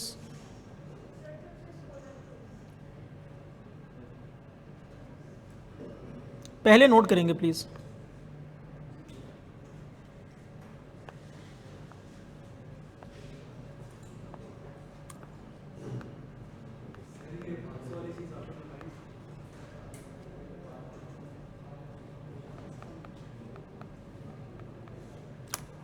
पहले इसको नोट कर लें, मैं दोबारा एक बार इसकी समरी दे देता हूं।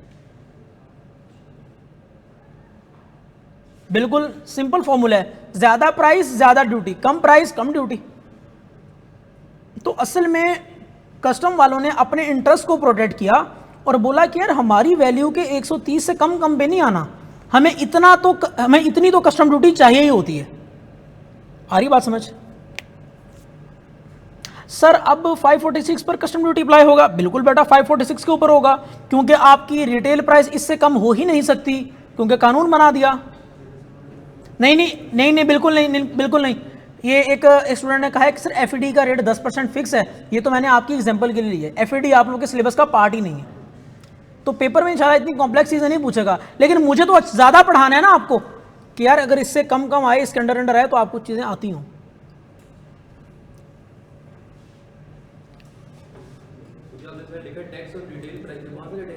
यार ये हमारे ऑनलाइन वाले जो जी सेल्स टैक्स की बात कर रहे हैं कि भाई वो जो है ना, लिख लें आप लोग, लिख लें प्लीज़। ये हमारे स्टूडेंट्स ने हमें दिया है, हम इसको साइड में रख देते हैं यार यहाँ पे।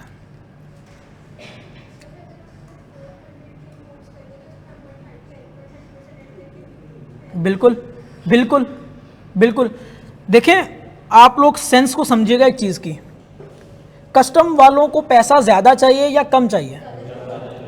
ज़्यादा चाहिए, तो इसका मतलब ये उनको रिस्क क्या होगा कि लोग अपनी वैल्यू कम डिक्लेयर करेंगे ना, रिस्क उनको ये है। उसने इस रिस्क को प्रोटेक्ट करने के लिए एक कानून बनाया और बोला कि यार जो रिटेल प्राइस है ना, मुझे लगता है कि तुम मुझसे झूठ बोलते हो, इसलिए मैं तुम्हें बता देता हूँ कि मैं किस चीज़ को रिटेल प्राइस मानूंगा। कस्टम वाले ने बोला कि जो इंपोर्ट करोगे ना चीज़ें, उस पर्टिकुलर सिनेरियो में मैं रिटेल प्राइस उस चीज़ को मानूंगा जो मेरी वैल्यू है। मेरी कौन सी? Custom assess value. जो मेरी वैल्यू है उसके ऊपर तुम जमा कर दो उसी का 30%, मतलब उसको 130% पे ले जाओ।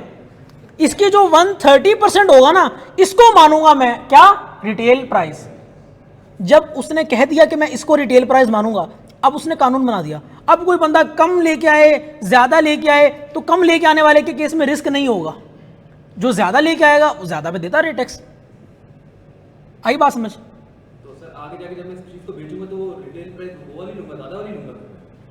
जो आपको कस्टम के केस में जो आई थी कस्टमर असेस वैल्यू का 130% वो लेंगे आप। आगे जो बेचूंगा हाँ बिल्कुल, क्योंकि आप कस्टम वालों को टैक्स उसके ऊपर दे के आए हैं, तो कस्टम वालों का फायदा हो गया। अब आगे जाके जब अपना इनपुट खुद से क्लेम करेंगे तब भी तो कस्टमर सेस वैल्यू के ऊपर करेंगे ना यार, बस खत्म बात जी। ऑनलाइन वाले हजरात प्लीज यार। तो अच्छा, अगर मैं दो सिनेरियो आपके सामने रखूं, जरा ट्रू एंड फॉल्स की बात कर लेते हैं। कस्टम असेस वैल्यू है आपकी 500, एग्जांपल्स हैं।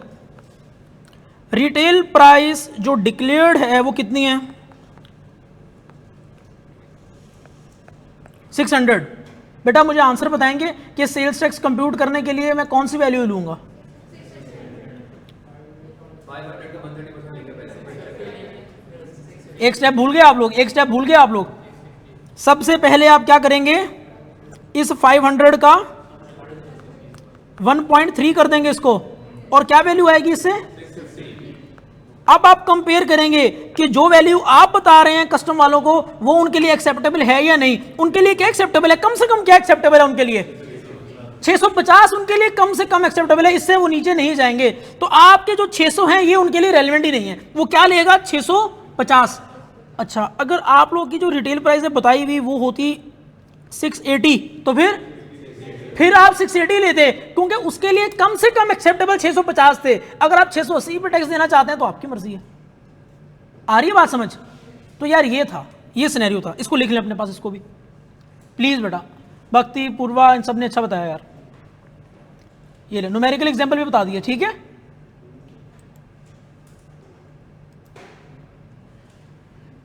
यार मैंने एक और भी कॉन्सेप्ट पढ़ाना है, बहुत अच्छा कॉन्सेप्ट है, आप लोग को मजा आ जाएगा वो पढ़ के, लेकिन पहले ही कर लें प्लीज। क्या हम आगे चल सकते हैं?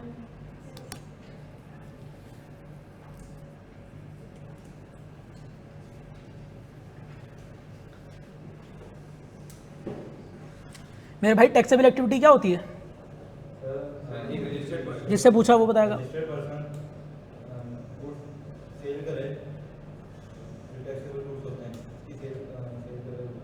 ठीक है, उसकी सप्लाई करे तो जो टैक्स देता है वो टैक्सेबल एक्टिविटी के अंदर आता है, सेल्स टैक्स। ठीक है, जरा बता देंगे one of adventure in the nature of trade क्या होता है?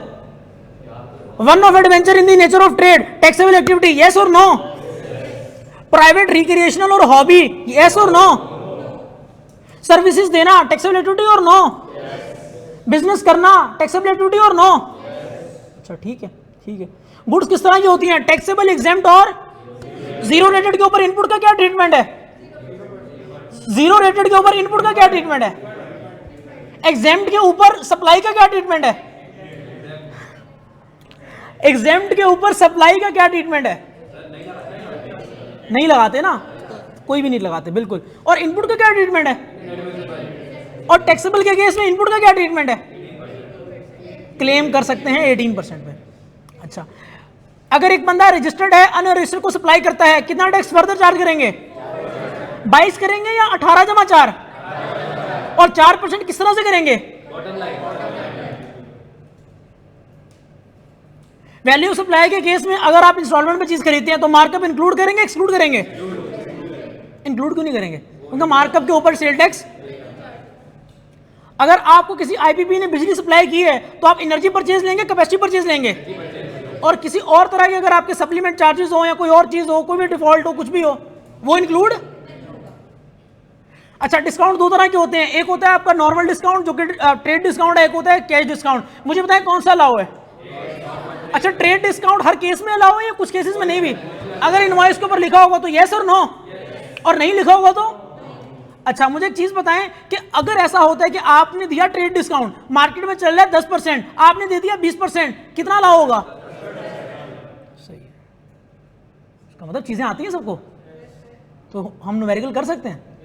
सही आ रहे हैं यार, अच्छा आ रहे हैं, मजा आ गया यार। ये ऐसे करते रहा करेंगे रैंडमली कभी कभी। बेहतरीन है यार, इन लोगों ने जो इतने जवाब दिए हैं, मजा आ गया मुझे। एक्सक्लूड, ठीक है बेटा। एनर्जी परचेज, ठीक है, ठीक है। Trade discount, trade not in third. अच्छा, डिस्काउंट थर्ड शेड्यूल में होता है या नहीं होता? ओके,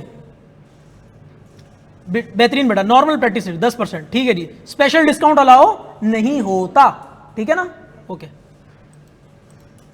सप्लाई कब कब हो जाती है? जब आप गुड्स डिलीवर कर देते हैं, मेड अवेलेबल कर देते हैं, या आप एडवांस। और अगर आपने कोई गुड सप्लाई की, उस वक्त वो गुड एग्जेम्प्ट थी तो विड्रॉ जब हटेगा तब और अगले ही पीरियड में वो क्या होगी, टैक्सेबल होगी। तो बताएं टैक्स आप किस पीरियड में देंगे, इस पीरियड में, अगले में, जब उसके ऊपर से एग्जेम्पशन विड्रॉ होगी, विच मींस कि अगले पीरियड में। ऐसा ही है।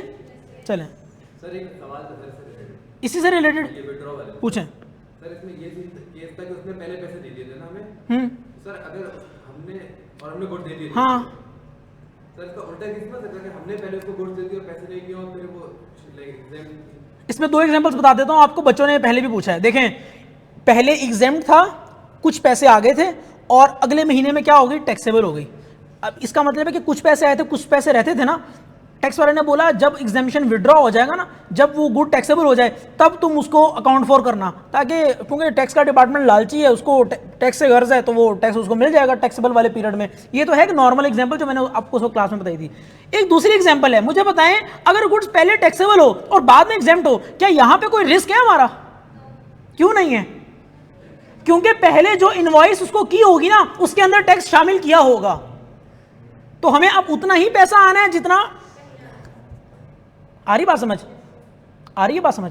अब हमें मजीद बायर से कुछ नहीं लेना, ठीक है ना। तो इसीलिए उसने स्पेसिफिकली रूल उस चीज के लिए दिया है जहां पे उसको रिस्क है कि यार बाद में अगर टैक्सेबल होगी, सप्लायर ने जो पहले इनवॉइस की है उसके अंदर तो टैक्स था ही नहीं, उसके अंदर तो टैक्स था ही नहीं, और गुड बाद में क्या हो गई है, टैक्सेबल हो गई है। इसका मतलब अब जो रिमेनिंग पैसे रहते हैं ना, अब ये टैक्स के साथ उसे रिकवर करना। सर उसने हमें पूरे पैसे पहले दे दिए, अगर पूरे पैसे पहले दे दिए तो एडवांस वाला कॉन्सेप्ट ही नहीं आया। जिस वक्त पूरे पैसे दे दिए, मैंने बताया था अगर एग्जेम्प्ट सप्लाई चल रही है, पूरे पैसे उसी वक्त आ गए, तो इसका मतलब है कि आपके पास विदाउट टैक्स पैसे आए हैं। और अगर पूरे पैसे उसी वक्त आ गए, गुड कौन सी चल रही है, टैक्सेबल चल रही है, इसका मतलब जो पैसे आए हैं, जो हमने इनवॉइस की थी, या जो पैसे आए हैं, वो टैक्स के साथ आए हैं। सर ऐसा भी तो कह सकता है कि मेरी गुड्स अभी बनी नहीं है, उसने मुझे पहले पैसे दे दिए। ये तो क्या गुड्स बनी ना होना कोई क्राइटेरिया है सप्लाई के केस में? सप्लाई की डेफिनेशन ही क्या है कि आपने एडवांस ले लिया तब भी सप्लाई हो गई, गुड्स अब चाहे तुम बनाते रहो। सवाल समझा दें, सवाल समझा दें। उसने हमें पैसे दे दिए पहले, हमने उसको गुड्स पहले महीने नहीं दी, उसको पता है गुड्स उसको अगले महीने मिल जाएगी, हमारा अवेलेबिलिटी है, कुछ भी पैसे तो पहले आगे तो टैक्स देना पड़ेगा उसके लिए, एग्जाम्प्ट है वो। हाँ ठीक है, तो सही है, अभी मेरा गुड एग्जाम्प्ट है, उसने मुझे पहले पैसे दे दिए। अरे मेरे भाई एक मिनट रुक जाएं। देखें, गुड बाद में जाने का तो मसला है ही नहीं, क्योंकि सप्लाई में उसने तीन चीजों को कंसिडर किया, या तुम गुड्स दे दो, या तुम पैसे ले लो, या तुम अगले बंदे के लिए मेड अवेलेबल कर दो। तो आप इसको सेकंड सिनेरियो पे लेके ही नहीं जा सकते। क्यों? क्योंकि आपके पास पैसे आ गए हैं, तो आप टैक्स आप गवर्नमेंट को दे देंगे। इसको इतना सिंपल रखें, इसको इससे लिंक ही ना करें कि पता नहीं गुड्स बाद में कब जाएंगी कब नहीं जाएंगी, क्योंकि सप्लाई तो तभी हो गई थी ना जब पैसा मिल गया था। सप्लाई तो उसी वक्त हो गई थी जब पैसा मिल गया था। आ रही बात समझ? इस तरह से अब मेरी बात को और से सुनिएगा। सर थर्ड शेड्यूल आइटम्स मैंने आपको ये बताई हैं, उसके बाद ये कुछ थर्ड शेड्यूल आइटम्स हैं जिनके ऊपर रेट लगता है 25%। इनके नाम याद रखने हैं, पेपर में ये पूछता है, इनके नाम याद रखने हैं। ये सर जो आपने ऊपर बताई हैं, इसके ऊपर कितना रेट लगता है? इनके ऊपर 18% लगता है जब ये लोकली परचेज की गई हो, जब ये लोकली परचेज और सप्लाई की गई हो। लोकली परचेज्ड यहां मेंशन करना है साथ में आपने कि जो ऊपर वाला टेबल है, जो पहला टेबल है, ये लोकल के लिए, लोकली परचेज गुड्स के लिए मेंशन कर लें अपने पास, बाद में भूल नहीं जाइएगा। जो पहला टेबल है ये लोकली परचेज्ड गुड के लिए है, और जो दूसरा टेबल है उसमें उसने स्पेसिफिकली मेंशन किया हुआ है कि इंपोर्ट लोकल होती है कि इंटरनेशनली होती है। भाई बाहर से आप कोई चीज़ करते हैं ना, तो कहते हैं कि अगर आपने किसी चीज़ की इंपोर्ट की है और फिर उसकी सब्सिक्वेंट सप्लाई पाकिस्तान में की है, तो इस केस में जो आप रेट लगाएंगे ना, वो कितना लगाएंगे? 25%। वैल्यू का कॉन्सेप्ट अलग है, रेट का कॉन्सेप्ट अलग है, आपको सब पता है। इनपुट का क्या कर रहे हैं वो कॉन्सेप्ट अलग है। अब कॉन्सेप्ट बिखरते जा रहे हैं, खुलते जा रहे हैं, इनको हम सम अप करेंगे एक बड़े सवाल के अंदर। अभी नहीं, लेकिन जितना समझा रहा हूं उसको उतना समझते रहें। मेरे साथ एग्री करते हैं आप लोग? प्लीज यार। तो ऊपर वाली जो है वो लोकली परचेज्ड है, और ये वाली ये इंपोर्टेड है। ये इंपोर्ट भी तो परचेज ही होती है ना, इंपोर्ट भी तो परचेज ही होती है ना, और सेल करना और एक्सपोर्ट करना दोनों सप्लाई होती है ना। ठीक है, एक बस पाकिस्तान के अंदर होती है, एक पाकिस्तान के बाहर होती है। बिल्कुल हो जाता है यार। आपने किससे पढ़ा है? और मैंने, मुझे पता है इस चीज़ का, मुझे पता है इस चीज़ का कि रेट ही चेंज हो जाता है। कितना हो जाता है? बाहर अगर सप्लाई करें तो जीरो रेट है। बेहतरीन, जीरो रेट हो जाता है। जीरो रेट ही बोलना है उसको, 0% बोलना है उसको, और 0% दिखाना है पेपर में, जीरो लिख के दिखाना है उसको। देखिए डैश लगाने से भी आंसर वही आएगा, लेकिन 0% भी आंसर वही आएगा, बट जीरो रेटेड का मतलब है कि उसके ऊपर जीरो लगाना है अगर चीज एक्सपोर्ट हो गई है। ओके, ये आपने गुड्स का नाम पढ़ लिए, नाम पढ़ लिए, चलें आगे आए। एक मजीद लिस्ट दी हुई है, ये थर्ड शेड्यूल की लिस्ट नहीं है, ये थर्ड शेड्यूल की लिस्ट नहीं है। सेल टैक्स लगता है 25% का अगर आप इन चीज़ों की इंपोर्ट करते हैं और सप्लाई करते हैं। इन लिस्ट को ना, ये जो लिस्ट नंबर 1 है, लिस्ट नंबर 2 है, और ये जो लिस्ट नंबर 3 है, और एक छोटी सी लिस्ट ये चौथी वाली, इसको ना घर जाके ज़रा 2 बार रीड कर लेगा प्लीज़, इंशाल्लाह आपको अफाका होगा। जब आप न्यूमेरिकल करने बैठेंगे ना, और इन गुड्स में से उसने कोई 5-6 नाम लिए होंगे, तो अगर आपने 2-4 बार रीड की होगी तो आपको पता होगा कि उसने कहाँ से पूछी है। ठीक है मेरे भाई, ऐसा है।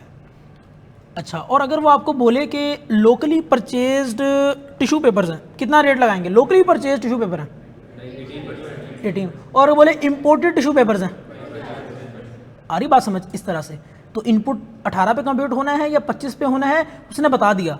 डिपेंड किस पे करता है, लोकली परचेज किया था या इंपोर्ट किया था। अच्छा, अब इसी तरह यहाँ पे ये जो गुड्स आ रही हैं, सपोज करो वो कहते हैं कि भाई अगर आपने फिश इंपोर्ट कर ली है तो कितना रेट? यार कोई गरीब बंदा फिश इंपोर्ट करेगा? गरीब बंदे को दाल रोटी मिल जाए वही काफ़ी है ना उसके लिए। तो जिसके इस तरह के शौक हैं, तो इसका मतलब है कि उनको ऊपर टैक्स भी थोड़ा रेट ज़्यादा होना चाहिए। आ रही बात समझ? ये रेट इसीलिए ज़्यादा है। आप इन गुड्स को ज़रा नाम पढ़ के देख लें। भाई फर्नीचर इंपोर्ट कर रहे हो, फुटवेयर इंपोर्ट कर रहे हो, गरीब को क्या लगे इससे? तो ये उसी बंदे के लिए जो अमीर है थोड़ा सा, ठीक है। तो रेट हमने बढ़ा दिया। अब ये डॉग एंड कैट फूड, इसका गरीब से क्या ताल्लुक है? मतलब मुझसे इसका क्या ताल्लुक है भाई? अमीरों के पास होते हैं डॉग और कैट, वो उसका काम देखें। चॉकलेट्स हैं और ये कॉर्नफ्लेक्स, जितनी भी चीज़ें हैं पढ़ रहे हैं ना आप लोग, ये आर्म्स एंड एम्यूनेशंस क्या होते हैं?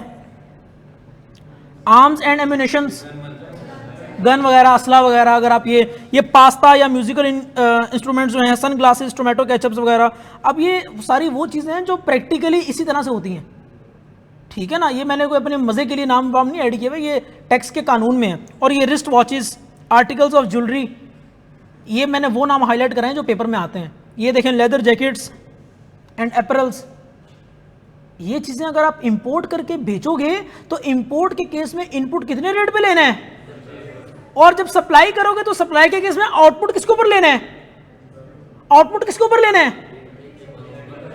किस पे? अरे ये थर्ड शेड्यूल नहीं है जानी, ये वाली थर्ड शेड्यूल नहीं है मेरे भाई, ये थर्ड शेड्यूल नहीं है। थर्ड शेड्यूल खत्म हो चुका ऊपर, थर्ड शेड्यूल ऊपर खत्म हो चुका। ये जो नीचे वाली हैं ये सेपरेट हैं, पहले ही बता दिए, ये थर्ड शेड्यूल वाली नहीं है। प्लीज अब बताएं मुझे, 25%, ये क्या वर्ड आपने ऐसा देखा जिसकी वजह से आपने बोला कि 25%? Subsequent supply. आ रही बात समझ? ये जरा इधर बोर्ड की तरफ देखें।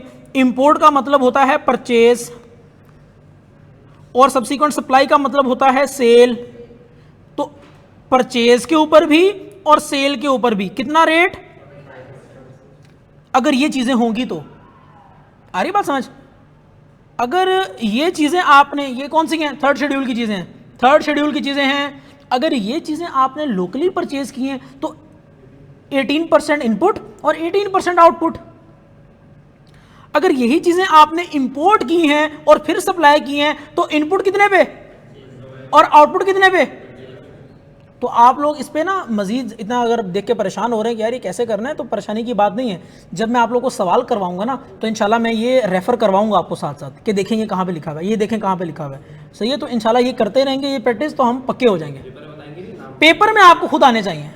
तो यार पेपर में तो भी टाइम पड़ा हुआ है, इसीलिए पहले पढ़ाया सेल टैक्स। यार कम से कम 4 महीने में मेरा भाई आप ये लिस्ट याद कर लें, कर सकते हैं ना तब तक तो चलें। और वो कहता है कि अगर लोकली मैन्युफैक्चर की होंगी ना क्या चीज़ें, गाड़ियाँ, कहता है कि वो वाली गाड़ी जिसकी कैपेसिटी 1400 सीसी से ज़्यादा है, सपोज कर लेते हैं यहाँ पे सिविक या फिर यहाँ पे ग्रैंडी, ठीक है। अगर ये गाड़ियाँ हैं तो क्योंकि 1400 सीसी से ज़्यादा हैं, 1400 सीसी या 1800 सीसी गाड़ी हैं, तो इसके ऊपर रेट कितना लगेगा? अगर किसी ने कभी गाड़ी परचेज़ की है तो वो जाके उसके ऊपर रेट भी देख सकता है, 25% ही लगाता है टोयोटा वाले या होंडा वाले। अच्छा, इसके अलावा अगर लोकली मैन्युफैक्चर्ड गाड़ी है जिसकी इनवॉइस की वैल्यू 4 मिलियन से ज़्यादा है, 40 लाख से ज़्यादा है, विच मीन्स के कल्टस वल्टस नहीं है, इस तरह की गाड़ियाँ नहीं है छोटी मोटी, साबुनदानियाँ नहीं है, बल्कि क्या है, बड़ी गाड़ियाँ। तो कितना रेट है? 25% है, परचेज करने के ऊपर 25% है। और अगर आपने असेंबल किया है 4x4 डाले वाले जो है इस तरह के पिकअप व्हीकल्स हैं, तो तब भी कितना रेट है? परेशान नहीं हो ना, पेपर में बता देगा आपको कि यार 4x4 परचेज किया था, बता देगा आपको कि यार गाड़ी परचेज की थी, उसकी इंजन की कैपेसिटी जो है ना वो 1800 सीसी थी। तो आपको अगर इतना वो बता दे, क्या आप आइडेंटिफाई कर लेंगे कि 25% लगना है? इतनी सी ही बात है, इतनी सी ही बात है, परेशान नहीं होना। यहां तक सब साथ हैं तो बताएं प्लीज, ऑनलाइन वाले हजरात प्लीज यार। अब जो इंपोर्ट करी वो कस्टम एसेस वैल्यू पे लेंगे ना, उस पे 25%। ये तो लोकली परचेज है, इंपोर्ट्स होंगी, अगर कस्टम एसेस वैल्यू ज़्यादा होगी अगर कस्टमर सेस वैल्यू ज़्यादा होगी तो कस्टमर सेस वैल्यू ही लेंगे आप। उसका 25% लगाएंगे। हाँ, अगर इंपोर्ट की होगी तो।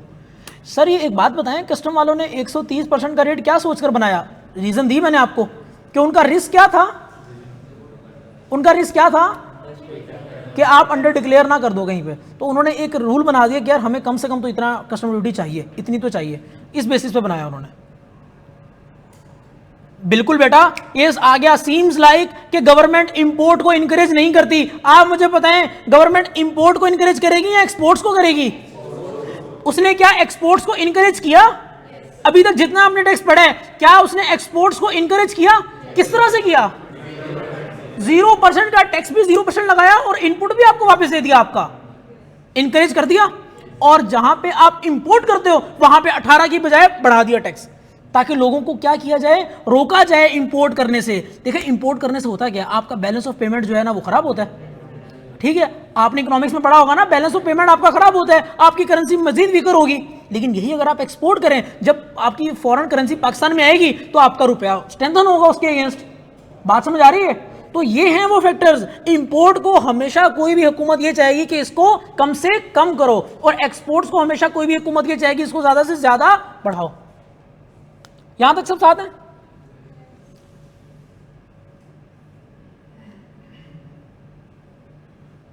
साथ है सर जी। सर अच्छा, सीबीयू कंडीशन क्या होती है? ये एक वर्ड आया था ऊपर, सीबीयू कंडीशन, कहां पे लिखा हुआ है बताते हैं कहां पे है प्लीज? यहां पढ़ा था मैंने, ये रहा, होम अप्लायंस इन सीबीयू। बने बनाए अगर आपने ओवन्स खरीद लिए, सीबीयू का मतलब है completely build unit, completely build unit, लाओ बाहर से, आके वैसे का वैसे ही रख दो और चलाओ। सीबीयू का क्या मतलब होता है? Completely build unit.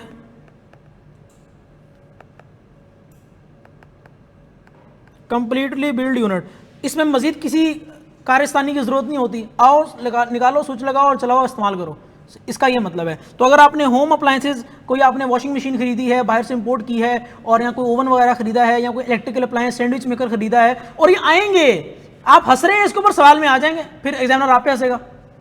तो मर्जी है आपकी, देख लें। चलें जी, सबको पता चल गया कि करेंसी डेप्रिशिएट होती है इंपोर्ट करने से, और एक्सपोर्ट करने से करेंसी स्ट्रेंथन होती है। चलें जी, यहाँ तक मेरा ख्याल है सब साथ हैं। हम अपने इस लेक्चर का पहला पार्ट यहाँ पे रोक रहे हैं, और बाकी की बातें जो हैं हम स्टार्ट करते हैं 5 से 10 मिनट में। 5 मिनट में स्टार्ट करते हैं, ब्रेक ले लें आप 5 मिनट का, ठीक है जी।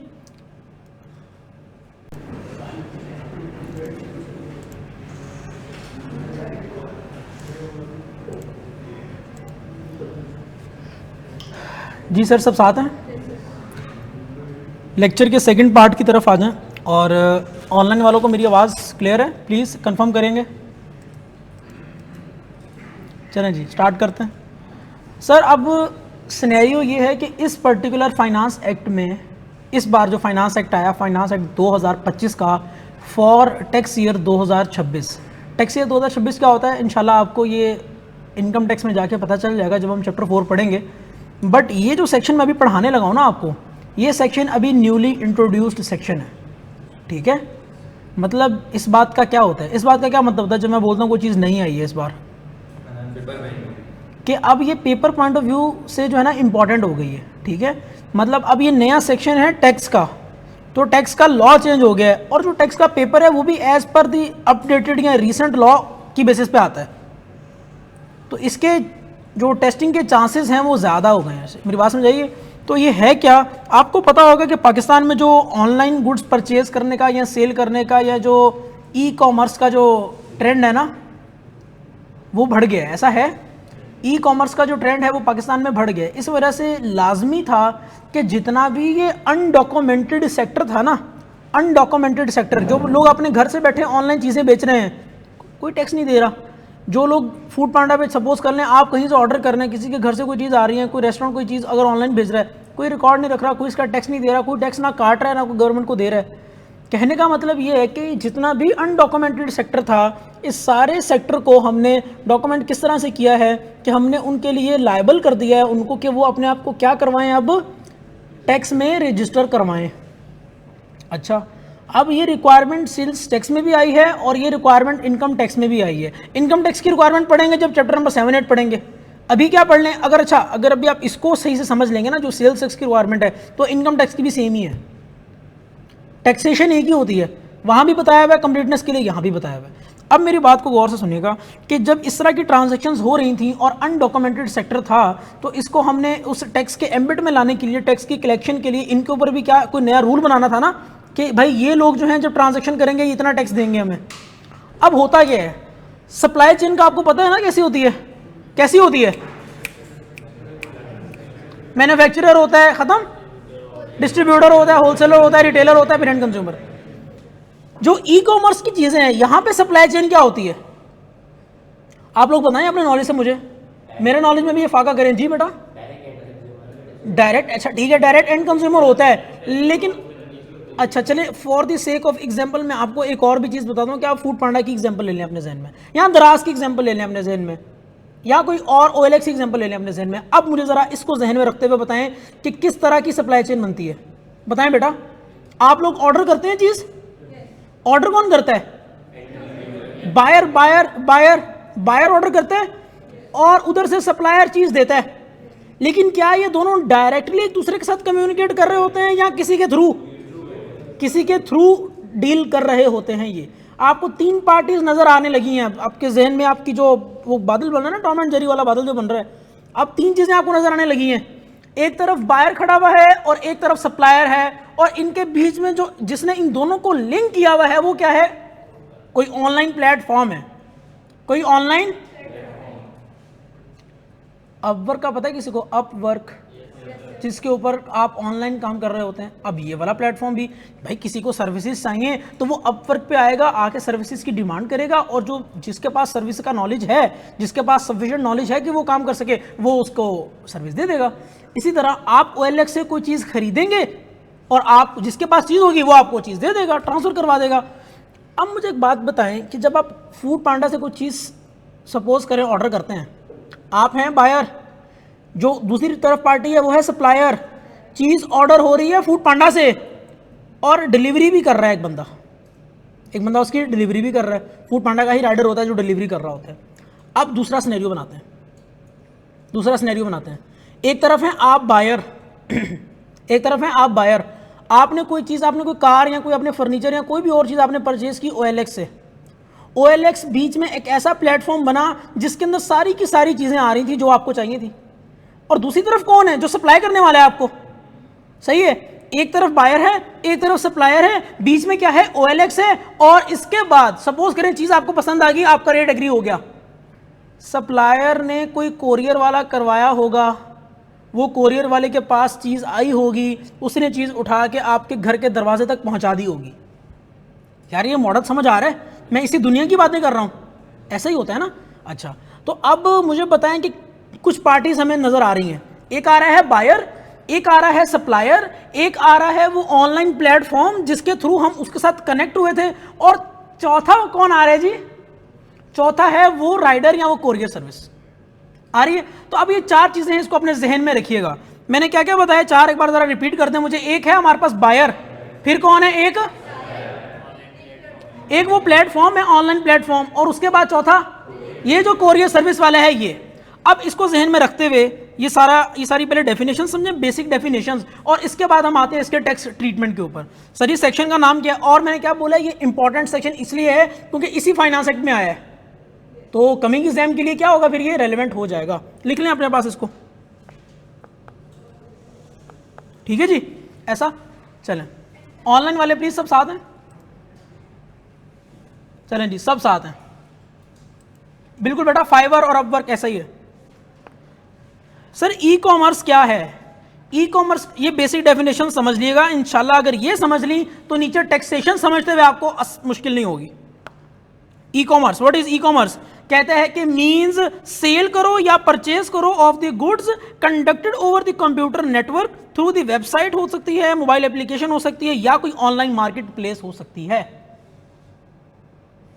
यही बात की मैंने। ई कॉमर्स का मतलब तो यही है ना, बाय करना, सेल करना ओवर द कंप्यूटराइज्ड नेटवर्क, किसी वेबसाइट के थ्रू। क्या आप डायरेक्टली जो आपके क्या कहते हैं, ये जो फूड चेन है सारी जितनी भी है, क्या आप डायरेक्टली जाके इनकी वेबसाइट से ऑर्डर नहीं कर देते? ये भी तरीका है। क्या वो सब के सब फूड पांडा पे लिस्ट हुए हुए हैं, क्या आप फूड पांडा से ऑर्डर नहीं कर देते? ये भी तरीका है। किसी एप्लीकेशन के थ्रू, विच मीन्स के फूड पांडा जैसे, किसी वेबसाइट के थ्रू, क्या पता डायरेक्टली। अच्छा, जो मोबाइल्स बेचते हैं लोग, इन्होंने मोबाइल्स की दुकानें अपनी जो है ना OLX पे भी ओपन की हुई हैं कि हमारे पास इतनी इतनी चीज़ें पड़ी हुई हैं, और अदरवाइज इन्होंने अपनी भी वेबसाइट्स बनाई हुई हैं कि आप डायरेक्टली हमारी वेबसाइट पे आके ऑर्डर कर दें। तो दोनों पॉसिबिलिटी हो सकती है ना। तो इसी तरह बता रहा हूं कि वेबसाइट के थ्रू भी, ऑनलाइन मार्केट प्लेस के थ्रू भी, या कोई बैंकिंग या कोई मोबाइल एप्लीकेशन के थ्रू भी। एक बात समझ आती है? ई कॉमर्स इसको बोलते हैं। पेपर में आपसे हरगिज नहीं पूछेगा कि ई कॉमर्स को यहाँ पे प्रोड्यूस कर दो, हरगिज ये नहीं पूछेगा, समझाने के लिए। किताब में है आपकी बिल्कुल। Online market place, online market place क्या है? आपको नहीं लगता कि ये वो एक क्लाउड है जो एक बायर को किसी सेलर के साथ कनेक्ट कर देता है? ऐसा है। कहता है कि ये ऑनलाइन इंटरफेस है, एक ऑनलाइन इंटरफेस है, एक स्क्रीन है, एक इंटरफेस है जो फैसिलिटेट करता है। क्या मुझे बताएं, जो OLX वाले हैं या जो दराज वाले हैं या जो फूड पांडा वाले हैं, क्या उनकी कोई फ़ी नहीं होती? प्लेटफॉर्म फ़ी होती है ना। कभी फूड पांडा से ऑर्डर करें, प्लेटफॉर्म फ़ी नहीं आती?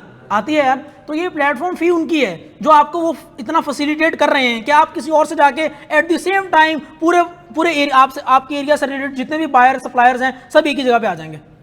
आपका दिल यहाँ से नहीं कर रहा, वहाँ से कर लो, यहाँ से नहीं कर रहा, वहाँ से कर लो। आपको जो आपके बजट में आता है आप फिल्टर लगा लो, आप ये कर लो, आप वो कर लो, आप रेटिंग चेक कर लो, ठीक है, आप इनकी सर्विस, आप इनके रिव्यू, आप इनके फीडबैक देख लो। तो भाई वो आपको फैसिलिटेट कर रहा है ना, तो उसके अगेंस्ट उसके बिहाफ पे कोई फ़ी भी तो होगी ना, उसकी कोई कमीशन भी तो होगा ना। कहता है कि भाई ऑनलाइन इंटरफेस है जो कि आपको फैसिलिटेट कर रहा है direct interaction between multiple buyers और मल्टीपल सेलर्स। ऐसा है वाया डिजिटल ऑर्डर्स। क्या आगे क्या लिखा हुआ है मैंने? एग्जाम्पल के लिए दराज एंड OLX, यहां तक सब साथ हैं। मुझे बताएं ऑनलाइन मार्केट प्लेस किसको कहते हैं? जहां पे बायर और सेलर आपस में कनेक्ट हो सकें, जहां पे बायर और सेलर आपस में कनेक्ट हो सकें। ऐसी कौन कौन सी ऐप्स हैं पाकिस्तान में? Facebook market place. यार इस स्ट्रक्चर को ना अपने जहन में रखना है, इस स्ट्रक्चर को अपने जहन में रखना है, क्योंकि ये जो पार्टीज आपको बता रहा हूं ना, इसमें से एक पार्टी की जिम्मेदारी है कि टैक्स को कलेक्ट करना और FBR को देना। अब वो कौन सी पार्टी है वो मैं आपको नीचे जाके इसके टैक्स के ट्रीटमेंट में बताऊंगा, वो मैं आपको स्कोप ऑफ टैक्स में बताऊंगा।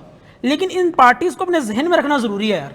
पहले तो उसने बेसिकली बता दिया कि ई कॉमर्स है क्या, ऑनलाइन सेल परचेज है। उसके बाद बताया कि आपका ई कॉमर्स का जो आपका ऑनलाइन प्लेटफॉर्म है ये कौन सा है। ऑनलाइन प्लेटफॉर्म वही है जैसे फूड पांडा है, जैसे आपका दराज है, जैसे OLX है, जो एक बायर को सेलर के साथ फैसिलिटेट करता है, उनको एक पेज पे लेके आता है, ठीक है जी, वो एक इंटरफेस प्रोवाइड करता है।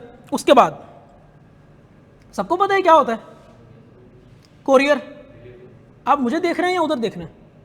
आप उधर देखेंगे तो कोरियर क्या होता है जी? कोरियर क्या होता है? सिंपली जो आपको चीज़ें डिलीवर करेगा। मेरी बात आ रही समझ?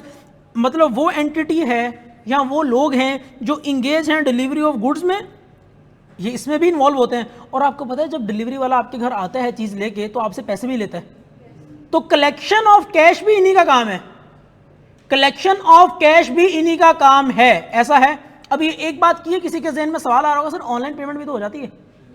हो जाती है ना। तो इस सवाल को जरा अपने जहन में रखिएगा 2 मिनट के लिए, इसका जवाब आगे आ रहा है। जो राइडर आपके घर आ रहा है या जो आपको डिलीवर करने आ रहा है, क्या वो आपसे पैसे लेता है? कैश फॉर्म में लेता है सर, बिल्कुल लेता है। तो कलेक्शन ऑफ कैश इसकी जिम्मेदारी है। किसके बिहाफ पे लेता है वो? किसके बिहाफ पे लेता है? क्या वो उसके अपने होते हैं? वो होते हैं उस सेलर के, ऑन बिहाफ ऑफ सेलर। आ रही है बात समझ? On behalf of seller. तो हमें चीज़ें समझ आ गई कि यार एक ई कॉमर्स क्या है, ये समझ आ गया, ऑनलाइन मार्केट प्लेस क्या है, ये समझ आ गया कि कोरियर क्या है। मुझे कोई एग्जांपल देते हैं कोरियर की? TCS और लेपर्ड्स। और कोई जी? पोस्ट टैक्स और कोई? TNH, ठीक है। तो इसके अलावा और भी तो आ रही है जो इनड्राइव वाली जो है, ये जो बाइकिया पे आपकी कुरियर हो जाता है। तो ये मुझे बताएं, ride hailing services, ride hailing services के एग्जांपल में मैंने क्या लिखा हुआ है? क्रीम, ऊबर, बाइकिया, इनड्राइव, इनके अंदर भी तो कुरियर का ऑप्शन होता है ना, इनको क्या बोलते हैं? Ride hailing services. तो ये भी ले सकते हैं आप उसके अलावा लेपर्ड्स भी कह सकते हैं, TCS भी कह सकते हैं, आप कुछ भी कह सकते हैं, लिख लें यहाँ पे। लेपर्ड की स्पेलिंग क्या होता है?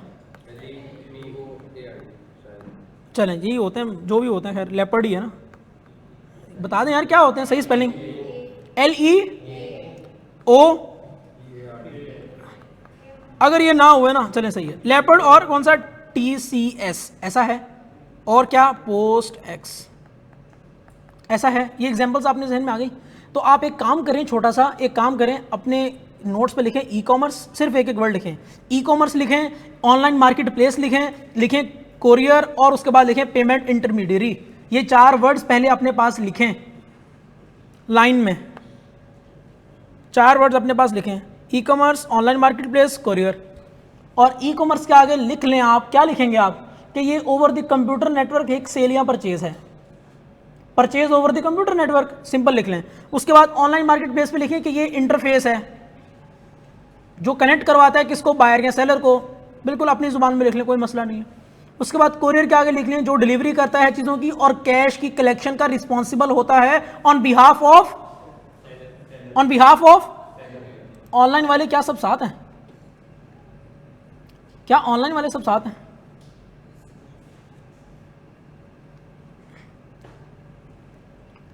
चलें, ये तो सब साथ है मेरा ख्याल है। बस ये कॉन्सेप्ट अच्छा है और इंशाल्लाह पेपर में भी आ जाएगा। लिख लिया आप लोगों ने? पेमेंट इंटरमीडियरी के आगे जगह छोड़ दी आप लोगों ने, क्योंकि अभी समझाया नहीं है ना मैंने। मेरे भाई आपका क्या नाम है? इब्राहिम। इब्राहिम पहली क्लास है, पहले सारी क्लासेस कवर हैं, समझ आई चीज़ें? ओके है बिल्कुल, चलिए ठीक है सर। पेमेंट इंटरमीडियरी, अब आप लोग का एक सवाल था जो मैंने रुकवाया था, वो क्या सवाल था? ऑनलाइन वाला, ऑनलाइन पेमेंट भी हो जाती है। मुझे बताएं कि अगर हम नॉर्मली एक चीज परचेज करते हैं तो किस तरह के 2 ऑप्शंस आते हैं हमारे पास? पे वाया कैश या कैश पेमेंट या फिर ऑनलाइन पेमेंट, ये 2 ऑप्शन आते हैं। मुझे बताएं, मुझे एक बात बताइएगा, अगर मैं कैश को सेलेक्ट करता हूं, तो उसके बाद क्या प्रोसेस होता है फर्दर? अगर मैं कैश पेमेंट को सिलेक्ट कर लेता हूं तो मेरे पास राइडर आता है या मेरे पास वो डिलीवरी वाला आता है और वो आके मुझसे कैश लेके जाता है, बाय हैंड लेके जाता है ना, वो कोरियर वाला। ये ऊपर पढ़ गए हैं, कलेक्शन ऑफ कैश भी उसी की रिस्पॉन्सिबिलिटी है, कोरियर वाले की रिस्पॉन्सिबिलिटी। एक तो ये तरीका था, पढ़ा दिया आप लोगों को। दूसरा तरीका क्या है कि ऑनलाइन पेमेंट के केस में, यार साथ है ना सब, ऑनलाइन पेमेंट के केस में मुझे बताएं कि उस सप्लायर ने या इवन फूड पांडा वाले ने भी ऑनलाइन पेमेंट को जैसे ही आप क्लिक करते हैं ना, तो आपको कहां पे ले जाता है? वो आपको बैंक की डिटेल्स भी ले जाता है कि यार यहाँ पे आप अपना बैंक का कार्ड का नंबर डालें, यहाँ पे आप एक्सपायरी डालें इसकी, यहाँ पे अपना CVV डालें और आप क्या कर दें? पेमेंट कर दें।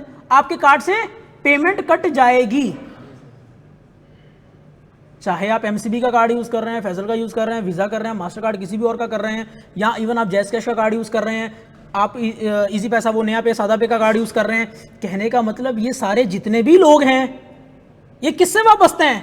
ये बैंक से वाबस्ता है ना। या तो कोई माइक्रो फाइनेंस बैंक हो सकता है, छोटे कम पैसों वाला, जो कम पैसों में डील करता हो, माइक्रो फाइनेंस जैसे टेलीनॉर का है, जैस कैश का है। या फिर बड़े बैंक हो सकते हैं जैसे कि HBL है, MCB है, फैसल बैंक है, कोई भी और है, UBL है, अल्फला है। तो मुझे एक बात बताइएगा, एक साइड तो हम कवर कर चुके कि राइडर या आपका वो डिलीवरी वाला बंदा आपके पास आ रहा है, आपसे कैश लेके जा रहा है, वो उसकी जिम्मेदारी होगी कैश लेके जाना। दूसरी तरफ अगर आप ऑनलाइन पेमेंट को सिलेक्ट करते हैं तो कैश कौन कलेक्ट कर रहा है? यहाँ पे कैश कलेक्ट कौन कर रहा है? यहाँ पे बैंक कर रहे हैं या सप्लायर कर रहा है? सोच के बताएं, जरा सोच के बताएं। आपने पहले सही बताया था, सोच के बताएं। जब पैसे कटते हैं तो पैसे किसके पास जाते हैं? बैंक के पास जाते हैं ना वो पैसे, और फिर बैंक आगे किसको देता है वो पैसे? अच्छा, अब जरा कैश वाले साइड पे आ जाएं। कैश के केस में पैसे कौन कलेक्ट करता है? कोरियर वाला। और वो पैसे उसके होते हैं या सप्लायर के होते हैं? वो जाके सप्लायर को पैसे दे देता है। इसी तरह बैंकिंग के केस में पैसा कलेक्ट कौन करता है? बैंक पैसा कलेक्ट करता है और देता किसको है? अब आगे ना बात वो वाली कि इसका टैक्स का ट्रीटमेंट क्या है, वो होल्ड नहीं करते सर। इनका सवाल है सर वो होल्ड नहीं करते। अब मैं बोलूंगा जिस तरह आपने ऑनलाइन वाले सवाल को 2 मिनट के लिए रोका था ना, इसको भी 2 मिनट मजीद रोकें, क्योंकि ये बातें आप देखें, एक आम इंसान का जहन बिल्कुल सही डायरेक्शन में सोच रहा होता है, इन्होंने सही सोचा है। पेमेंट कलेक्ट कौन करता है, जहन में रखिएगा। कैश बेसिस पे अगर हो रही है तो कोरियर वाला, और अगर ऑनलाइन बेसिस पे हो रही है तो बैंक कर रहे हैं। मुझे एक बात बताएं, टैक्स का जो पूरा स्कोप है, अगर मैंने जिम्मेदारी लगा दी सेलर के ऊपर, अगर मैंने जिम्मेदारी लगा दी सेलर के ऊपर कि ए सेलर, एफबीआर मैं तुमसे बात कर रहा हूं कि ए सेलर तुम जितनी भी सेल्स करोगे तुम मुझे उसके ऊपर टैक्स दोगे, तो बताएं यहां पे एफबीआर वालों को कोई रिस्क है? क्या रिस्क है बताएं? अपना वो शकी जहन अपने ले आए, बिल्कुल ऑन कर लें उसको। क्या है? वो बोलेगा मैंने तो इतनी सेल्स ही नहीं की यार, मेरी तो सेल्स ही कम हुई है, कुछ डिक्लेयर कर देगा कुछ नहीं करेगा। यही होगा ना, यही होगा ना। अगर वो जिम्मेदारी लगाए, अब इसी के बरक्स अगर वो जिम्मेदारी लगाए उस बंदे की जो बीच में कैश कलेक्ट कर रहा है, तो बताएं अब एफबीआर को कोई रिस्क नजर आ रहा है? अब कोई रिस्क उसको नजर, क्योंकि यार ये जो बीच का बंदा है ना, इसको अपनी फी से गर्ज है। ये जो है ना टोटली इंडिपेंडेंट है, ये बायर से भी इंडिपेंडेंट है, ये सप्लायर से भी इंडिपेंडेंट है। आ रही है बात समझ? कल क्या हुआ, मैंने ऑर्डर किया तो मैंने ऑनलाइन पेमेंट करनी थी, तो मैं ऑनलाइन ही पेमेंट कर रहा होता हूँ। तो जब मैंने ऑर्डर करने लगा ना, वो बन रहा था 817, तो मैंने बोला कि 820 राउंड अप करके ना मैंने कहा पेमेंट करने लगा। 820 लिखा है तो राइडर मुझे कह रहा है सर 820 ना करें, कंपनी को कोई फायदा ना दें 1 रुपये का भी। सही है, ये इतने वो लोग हैं, ऐसे लोग हैं, वैसे लोग हैं, आप इनको बस जितने पूरे पैसे हैं आप वही डाल दें यहाँ पे। मतलब अब वो जो राइडर है उसको इस चीज़ से फर्क नहीं पड़ता कि उस बंदे की सेल, उसके पास पैसा ज़्यादा आ रहा है या कम आ रहा है, उसका इंटरेस्ट ही नहीं है इस चीज़ में, क्योंकि उस बंदे को तो पैसा उसका कमीशन मिल जाएगा अगर वो ऑनलाइन होगा। अगर राइडर होगा तो राइडर की जो भी उसकी 50-100 रुपया उसकी डिलीवरी पे होगा वो मिल जाएगा, उसका इससे ज़्यादा कोई ताल्लुक है? यार मेरी बात आ रही है समझ? उसका फाइनेंशियल इंटरेस्ट कितना लिंक है, बहुत माइन्यूट सा लिंक है। तो अब टैक्स वालों ने सोचा कि यार ये जिम्मेदारी किसके ऊपर लगाएं, इतना बड़ा सेक्टर तो हम जाके डॉक्यूमेंट करने जा रहे हैं, तो मुझे ये बताओ कि जिम्मेदारी किसके ऊपर होनी चाहिए कि टैक्स हमें दे यहां से कलेक्ट करके।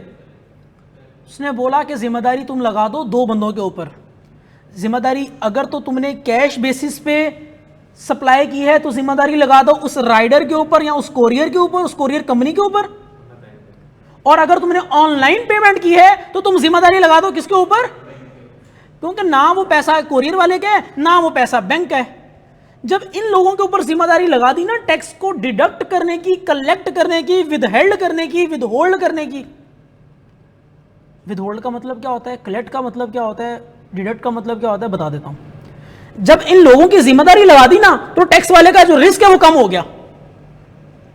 यही रिस्क कम हो गया ना। अब इस बैंक को क्या लगे यार कि 5 का टैक्स बन रहा है या 10 का टैक्स बन रहा है, वो जो जितना भी बनता होगा काट के दे देगा किसको? तो अब कहने का मतलब ये हुआ कि अगर आप सपोज कर लेते हैं, सपोज कर रहा हूं अभी बिल्कुल रियल वाला रेट नहीं बता रहा क्योंकि वो नीचे आ रहा है, ये देखें वो नीचे आ रहा है। अभी सिर्फ सपोज कर रहा हूं 100 रुपए की सप्लाई की वैल्यू है, समझ आ रही है? बातें करनी है तो चेयर एक छोड़ के बैठ जाए प्लीज। अगर 100 रुपए वैल्यू है सप्लाई की और ये 100 रुपया आपने ऑनलाइन पेमेंट कर दी, मतलब बीच में बैंक इन्वॉल्व हो गया। अब पेमेंट बैंक ने डिडक्ट कर ली है। अब बैंक जब सप्लायर को पेमेंट करने जाएगा ना, बैंक पता क्या करेगा? किसी का जनरल नॉलेज इतना है कि वो बता सके, कॉमन सेंस किसी की इतनी है कि बता सके, बैंक क्या करेगा? इस 100 रुपए में से 2% 2 रुपए निकालेगा। ये 2% ये नीचे लिखा हुआ है, आगे जाके पढ़ाता हूँ, रुक जा। 2% निकालेगा और बाकी कितना बचेगा? ये 98 किसको दे देगा? सप्लायर को दे देगा। ये 98 किसको दे देगा? मुझे बताएं कि बैंक ने अपनी फीस तो पहले ही चार्ज कर ली थी। ये अब 2 रुपये 5 रुपये भी होते बैंक को कोई फर्क पड़ता? ये 2 रुपये 10 रुपये भी होते बैंक की जात पे कोई फर्क पड़ता? क्योंकि उसके तो प्रॉफिट ही नहीं थे। ये तो हमने उस चीज को डॉक्यूमेंट करने के लिए एफबीआर ने जिम्मेदारी लगा दी किसके ऊपर? पेमेंट इंटरमीडियरी के ऊपर या कोरियर के ऊपर। किसके ऊपर? बोलें प्लीज बोलें। पेमेंट इंटरमीडियरी या फिर कोरियर? पेमेंट इंटरमीडियरी या फिर कोरियर किस केस में? जब आप कलेक्शन कर रहे हैं कैश के फॉर्म में। और पेमेंट इंटरमीडियरी कब? जब आप ऑनलाइन पेमेंट कर रहे हैं। अब दोनों को पेमेंट इंटरमीडियरी भी बोल लेंगे ना, तब भी कोई मसला नहीं है, क्योंकि बात किससे रिलेटेड हो रही है? कैश से रिलेटेड। और हाँ, आप उसको बाइफरकेट इस तरह कर लें, अगर कैश फॉर्म में आ रहा है, मतलब कैश ऑन डिलीवरी की बेसिस पे है, तो कोरियर वाला कलेक्ट कर लेगा, और अगर ऑनलाइन है तो बैंक वाला कलेक्ट कर लेगा। असल में इन दोनों का इंटरेस्ट इस पूरी ट्रांजैक्शन में कोई था ही नहीं, इसलिए इन लोगों की जिम्मेदारी लगाई। कुछ बात समझाइए। तो एक बार जरा इस चीज को पढ़ें प्लीज मेरे साथ।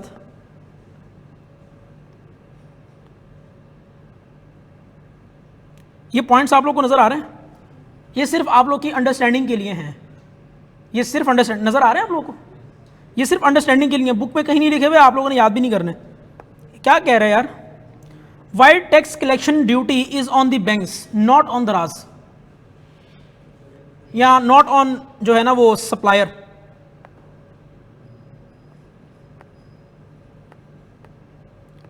आप लोग समझ रहे होंगे सर सप्लायर के ऊपर जिम्मेदारी क्यों नहीं लगाई? सर ये द्रास वालों के ऊपर, OLX वालों के ऊपर, इनके ऊपर जिम्मेदारी क्यों नहीं लगाई?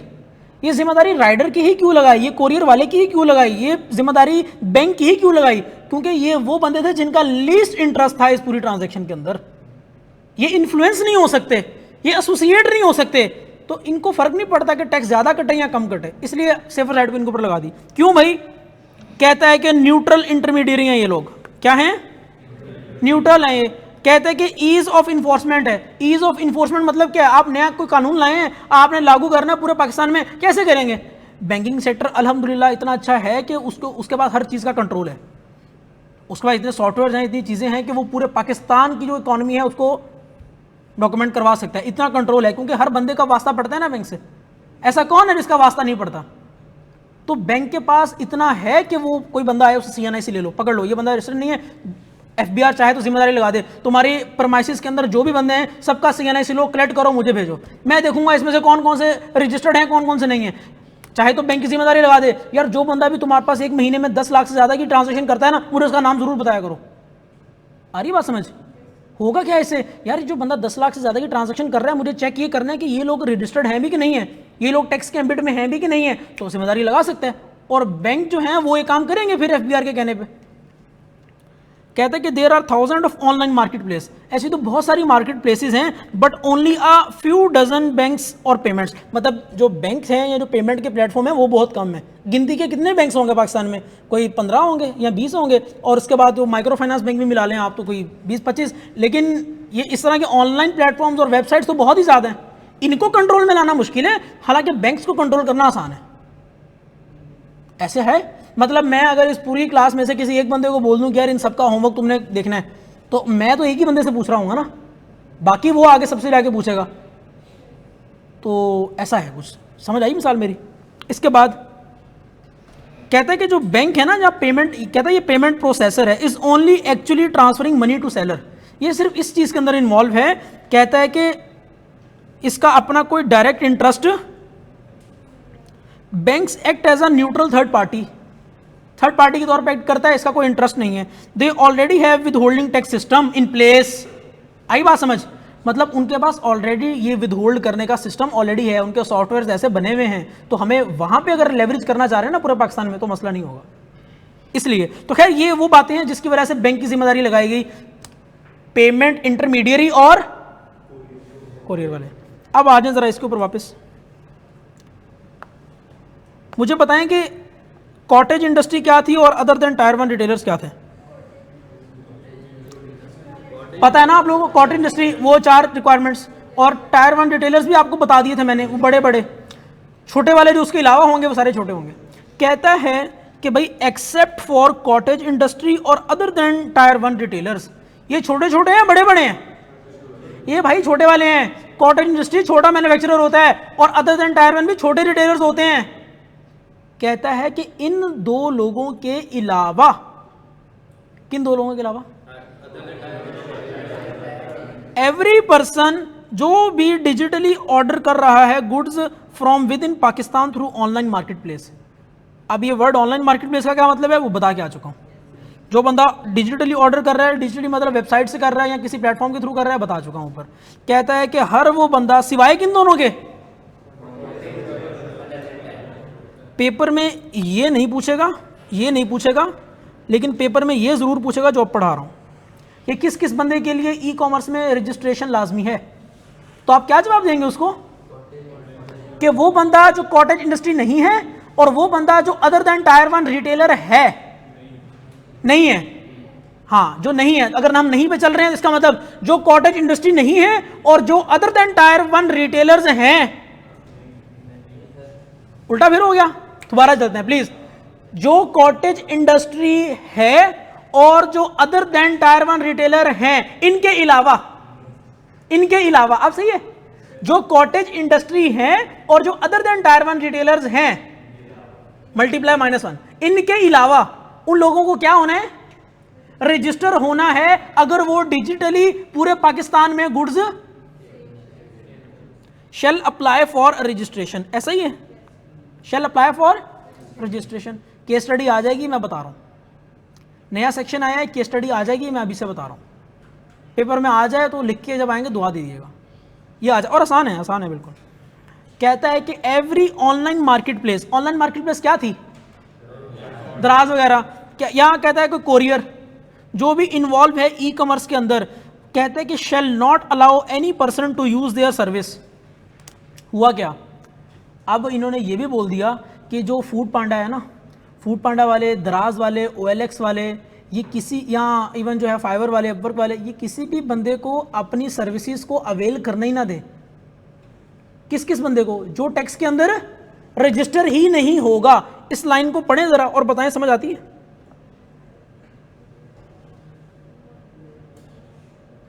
ऑनलाइन वाले जरा प्लीज यार इस लाइन को पढ़ें और बताएं, समझ आती है?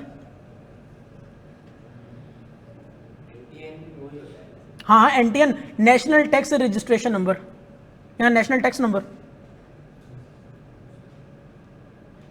एक होता है NTN नेशनल टैक्स नंबर, एक होता है STRN sales tax registration number, ठीक है ना? तो NTN का मतलब, NTN किसके पास होगा, जो रजिस्टर्ड बंदा होगा, और STRN किसके पास होगा, जो रजिस्टर्ड होगा सेल्स टैक्स के अंदर। आ रही बात समझ? कहते हैं कि जिसके पास NTN नहीं है ना, उसको अपनी सर्विसेज अवेल करने ही नहीं दो, उसको अपनी दुकान को फूड पांडा के ऊपर लिस्ट करने ही नहीं दो, उसको अपनी प्रोडक्ट दराज के ऊपर लिस्ट करने ही नहीं दो, उसको अपनी चीज जो है OLX पर डालने नहीं दो। जब आप अकाउंट बनाएंगे, अब इसका मतलब क्या हुआ कि जब आप OLX पे अकाउंट बनाने जाएंगे तो आपसे एक और भी डब्बा ओपन कर लेगा और उसमें क्या मांगेगा, आपका NTN मांगेगा, और इस NTN को FBR के सिस्टम के साथ लिंक किया होगा। वहां पे NTN आ रहा होगा, आपका NTN होगा तो आपको अपनी दुकान वहां पे खोलने देगा, अदरवाइज आपको अपनी दुकान ही खोलने नहीं देगा। क्या यही तरीके है लोगों को डॉक्यूमेंट करवाने का? क्या यही तरीके है जिससे आप इन्फोर्स कर सकते हैं कोई लॉ को पाकिस्तान के अंदर? यही तरीका है। तो भाई ऑनलाइन मार्केट प्लेस वालों को बोला और कोरियर वालों को बोला, कोरियर वालों को भी बोल दिया कि तुम उसी की चीज़ें जाके डिलीवर करोगे जो तुम्हें NTN प्रोवाइड करेगा। आगे बात समझ? बायर पे तो नहीं है रिस्ट्रिक्शन? नहीं, बायर पे नहीं है, जो जिसका बिजनेस है उसके अंदर, जो सप्लायर है, जो सप्लायर है उसकी बात करें। बायर आप देखें, मैं तो फूड पांडा से जाकर चीज़ें खरीद लेता हूँ ना, मैं तो जाके OLX से चीज़ें खरीद लेता हूँ ना, मुझे तो कोई पूछता ही नहीं है तुम्हारा NTN। ये बात हो रही है किसके लिए? अरे भाई जो बिजनेस कर रहा है वहां बैठा, जो सप्लायर है, प्रॉफिट किसका है, सप्लायर का, तो टैक्स भी कौन देगा, सप्लायर देगा। आ रही है बात समझ? तो ये सप्लायर के लिए रिक्वायरमेंट है कि उसको तब अपनी सर्विसेज अवेल करने दो जब वो तुम्हें अपना NTN प्रोवाइड कर दे। अच्छा जी, ओके, आगे चलें। Got it, okay got it. अब आ जाए जरा स्कोप ऑफ टैक्स के ऊपर। यार समझ आ गया सबको? आज के लिए बहुत है नहीं यार, जरा स्कोप ऑफ टैक्स समझ लें, स्कोप ऑफ टैक्स समझ लें इसका प्लीज। और आप लोग को अगर मैं ये दो क्वेश्चंस आपके होमवर्क में रख दूं, क्या ख्याल है? एग्जाम्पल 1 और एग्जाम्पल 2। लेकिन इसके लिए पहले आपको ये समझना पड़ेगा प्लीज़ यार जी। हाँ, न्यूमेरिकल, ये सिर्फ इसी का न्यूमेरिकल है, ई कॉमर्स का न्यूमेरिकल है। अब सुनिएगा मेरी बात को गौर से। क्या पढ़ा है, किस किस बंदे के लिए रिक्वायरमेंट है रजिस्टर होने की?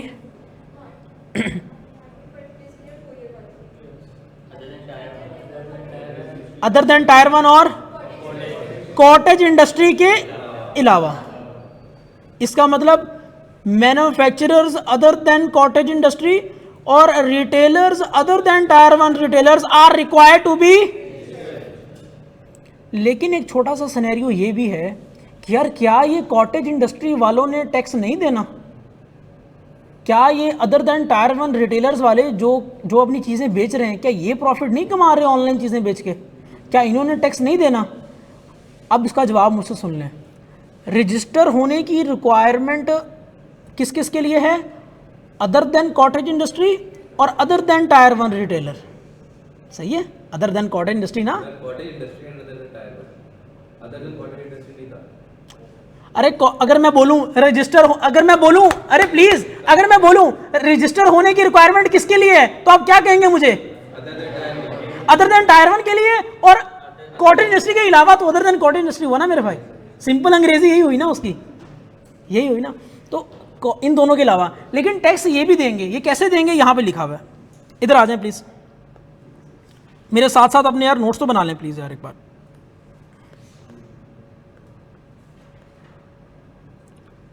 प्लीज जी जी जी जी बेटा जा सकते हैं, जा सकते हैं। बाकी का आप जो है रिकॉर्डेड देख लीजिएगा। यहां पे अपने पास हेडिंग दें ई कॉमर्स, ठीक है, और उसके बाद रिक्वायरमेंट लिख लें यार, प्लीज लिख लें आपकी भलाई के लिए। रिक्वायरमेंट फॉर रजिस्ट्रेशन किसके लिए है? Other than cottage industry, bullets points में लिख लें ऐसे। और इसके अलावा अदर देन टायर 1 रिटेलर्स, इनके लिए रिक्वायरमेंट है रजिस्टर होने की। ओके, और लिख लें यहां पे साथ में कि ऑनलाइन मार्केट प्लेस या फिर कोरियर वाले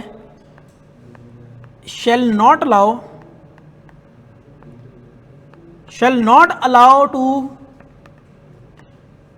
use their services to those, कौन से?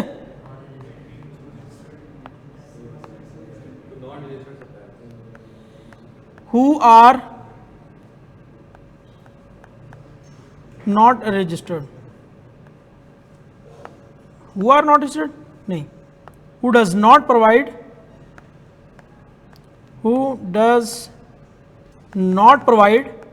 क्या ना दें वो? National tax number which means के NTN। ये बात लिख ली आप लोगों ने? ये लिख लें पहले, फिर मैं बताता हूं कि टैक्स कितना लगना है। अच्छा जी, ये बात आप लोगों ने लिख ली है। आज की आखिरी बात है, ये लिख लें, जिंदगी में अफाका होगा।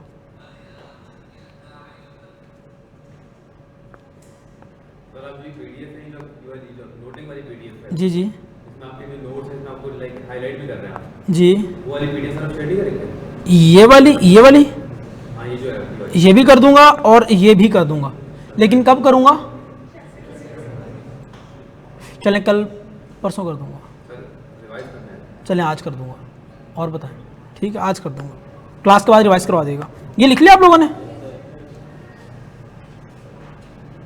इसके बाद अब आता है टैक्स की बारी। अब किसकी बारी आती है?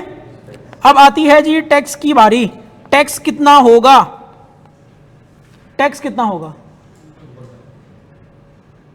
पेमेंट इंटरमीडियरी और किसके ऊपर? पेमेंट इंटरमीडियरी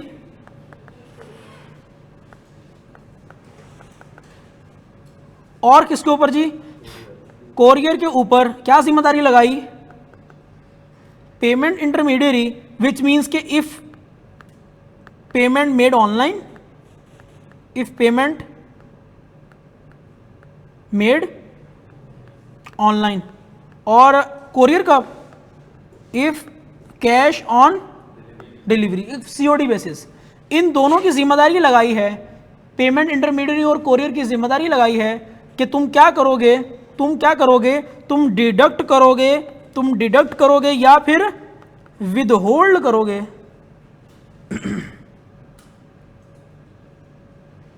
या फिर तुम विदहोल्ड करोगे। कितना टैक्स विदहोल्ड करोगे? तुम करोगे 2% of the sales proceeds. Sales proceeds का क्या मतलब होता है? सेल्स प्रोसीड्स का मतलब है जितना कैश आया, क्या करोगे उसको? ये लिख लिया आप लोगों ने?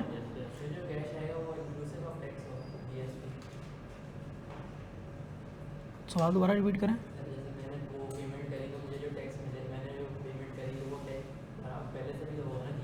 हाँ बिल्कुल। उस आगे चलते हैं, बताता हूँ कि एक जगह पे इंक्लूसिव है, एक जगह पे एक्सक्लूसिव है। आगे चल के बताता हूँ 1 by 1। डिलीवरी के पैसे को मिला के 2%। डिलीवरी के पैसे अलग होते हैं। डिलीवरी के पैसों का ताल्लुक उस सप्लायर से नहीं है। देखें मेरी बात सुने, आप एक इनवॉइस अपने जहन में लाइएगा। ये आखिरी बात कर रहा हूँ, एक इनवॉइस अपने जहन में लाएं। आपने 500 रुपये के कहीं से कोई शर्ट ऑर्डर कर ली, सपोज करें। ये 500 रुपये किसका है? सप्लायर का है। अब इस 500 के बाद आपकी डिलीवरी ऐड होगी। 200 रुपया सपोज करें आपकी डिलीवरी ऐड हुई है और आपके ऊपर जो है टोटल कितनी बन गई इनवॉइस? मुझे बताएं कि जब राइडर आपके पास आएगा, ये 200 रुपया तो कोरियर कंपनी का है, ये 200 रुपया तो कोरियर कंपनी का है। ये कोरियर कंपनी आपसे कितने पैसे लेके जाएगी? ये आपसे 700 रुपये लेके जाएगी, जिसमें से 200 अपनी जेब में डालेगी और आपको कितने देगी? आपको कितने देगी? आपको देगी 500। आपको, आप सप्लायर हैं, आप सप्लायर की बात कर रहा हूं, आपको देगी 500। मेरी बात आ रही है समझ? लेकिन वो 500 देते देते वो आपसे कितना डिडक्ट कर लेगी? 2% आपसे डिडक्ट कर लेगी। इसका ताल्लुक डिलीवरी फीस से नहीं है। डिलीवरी फीस तो कोरियर की थी, वो तो सेपरेट हो गया लेके। अगर सपोज करें ऑनलाइन पेमेंट करें तो बैंक का जितना कमीशन था वो लेके साइड पे हो गया। ये मैं बात कर रहा हूं जो आपका 500 रुपया जो आपने शर्ट का देना था ना सप्लायर को वापस जाके, उसमें से आपने कितना डिडक्ट कर लिया? 2% डिडक्ट कर लिया। चलें आज की क्लास में यहाँ पर रोकता हूँ, बाकी की बातें जो है इंशाल्लाह नेक्स्ट क्लास में करते हैं। तो टैक्स किसने देना है फिर? उसमें से काट के देगा ना। विदहोल्ड करने का मतलब ही होता है कि अगर आपके 500 बनते हैं तो उसके अंदर से 2% विदहोल्ड करो, विच मीन्स कि 2% जो होंगे वो काट लेगा, बाकी के सप्लायर को दे देगा। सप्लायर चाहे तो ज़्यादा इनवॉइस कर दे उस बंदे को, ये मैटर नहीं करता जी। चलें ठीक है जी ऑनलाइन वाले हज़रात, बाकी की बातें हम कल में करते हैं।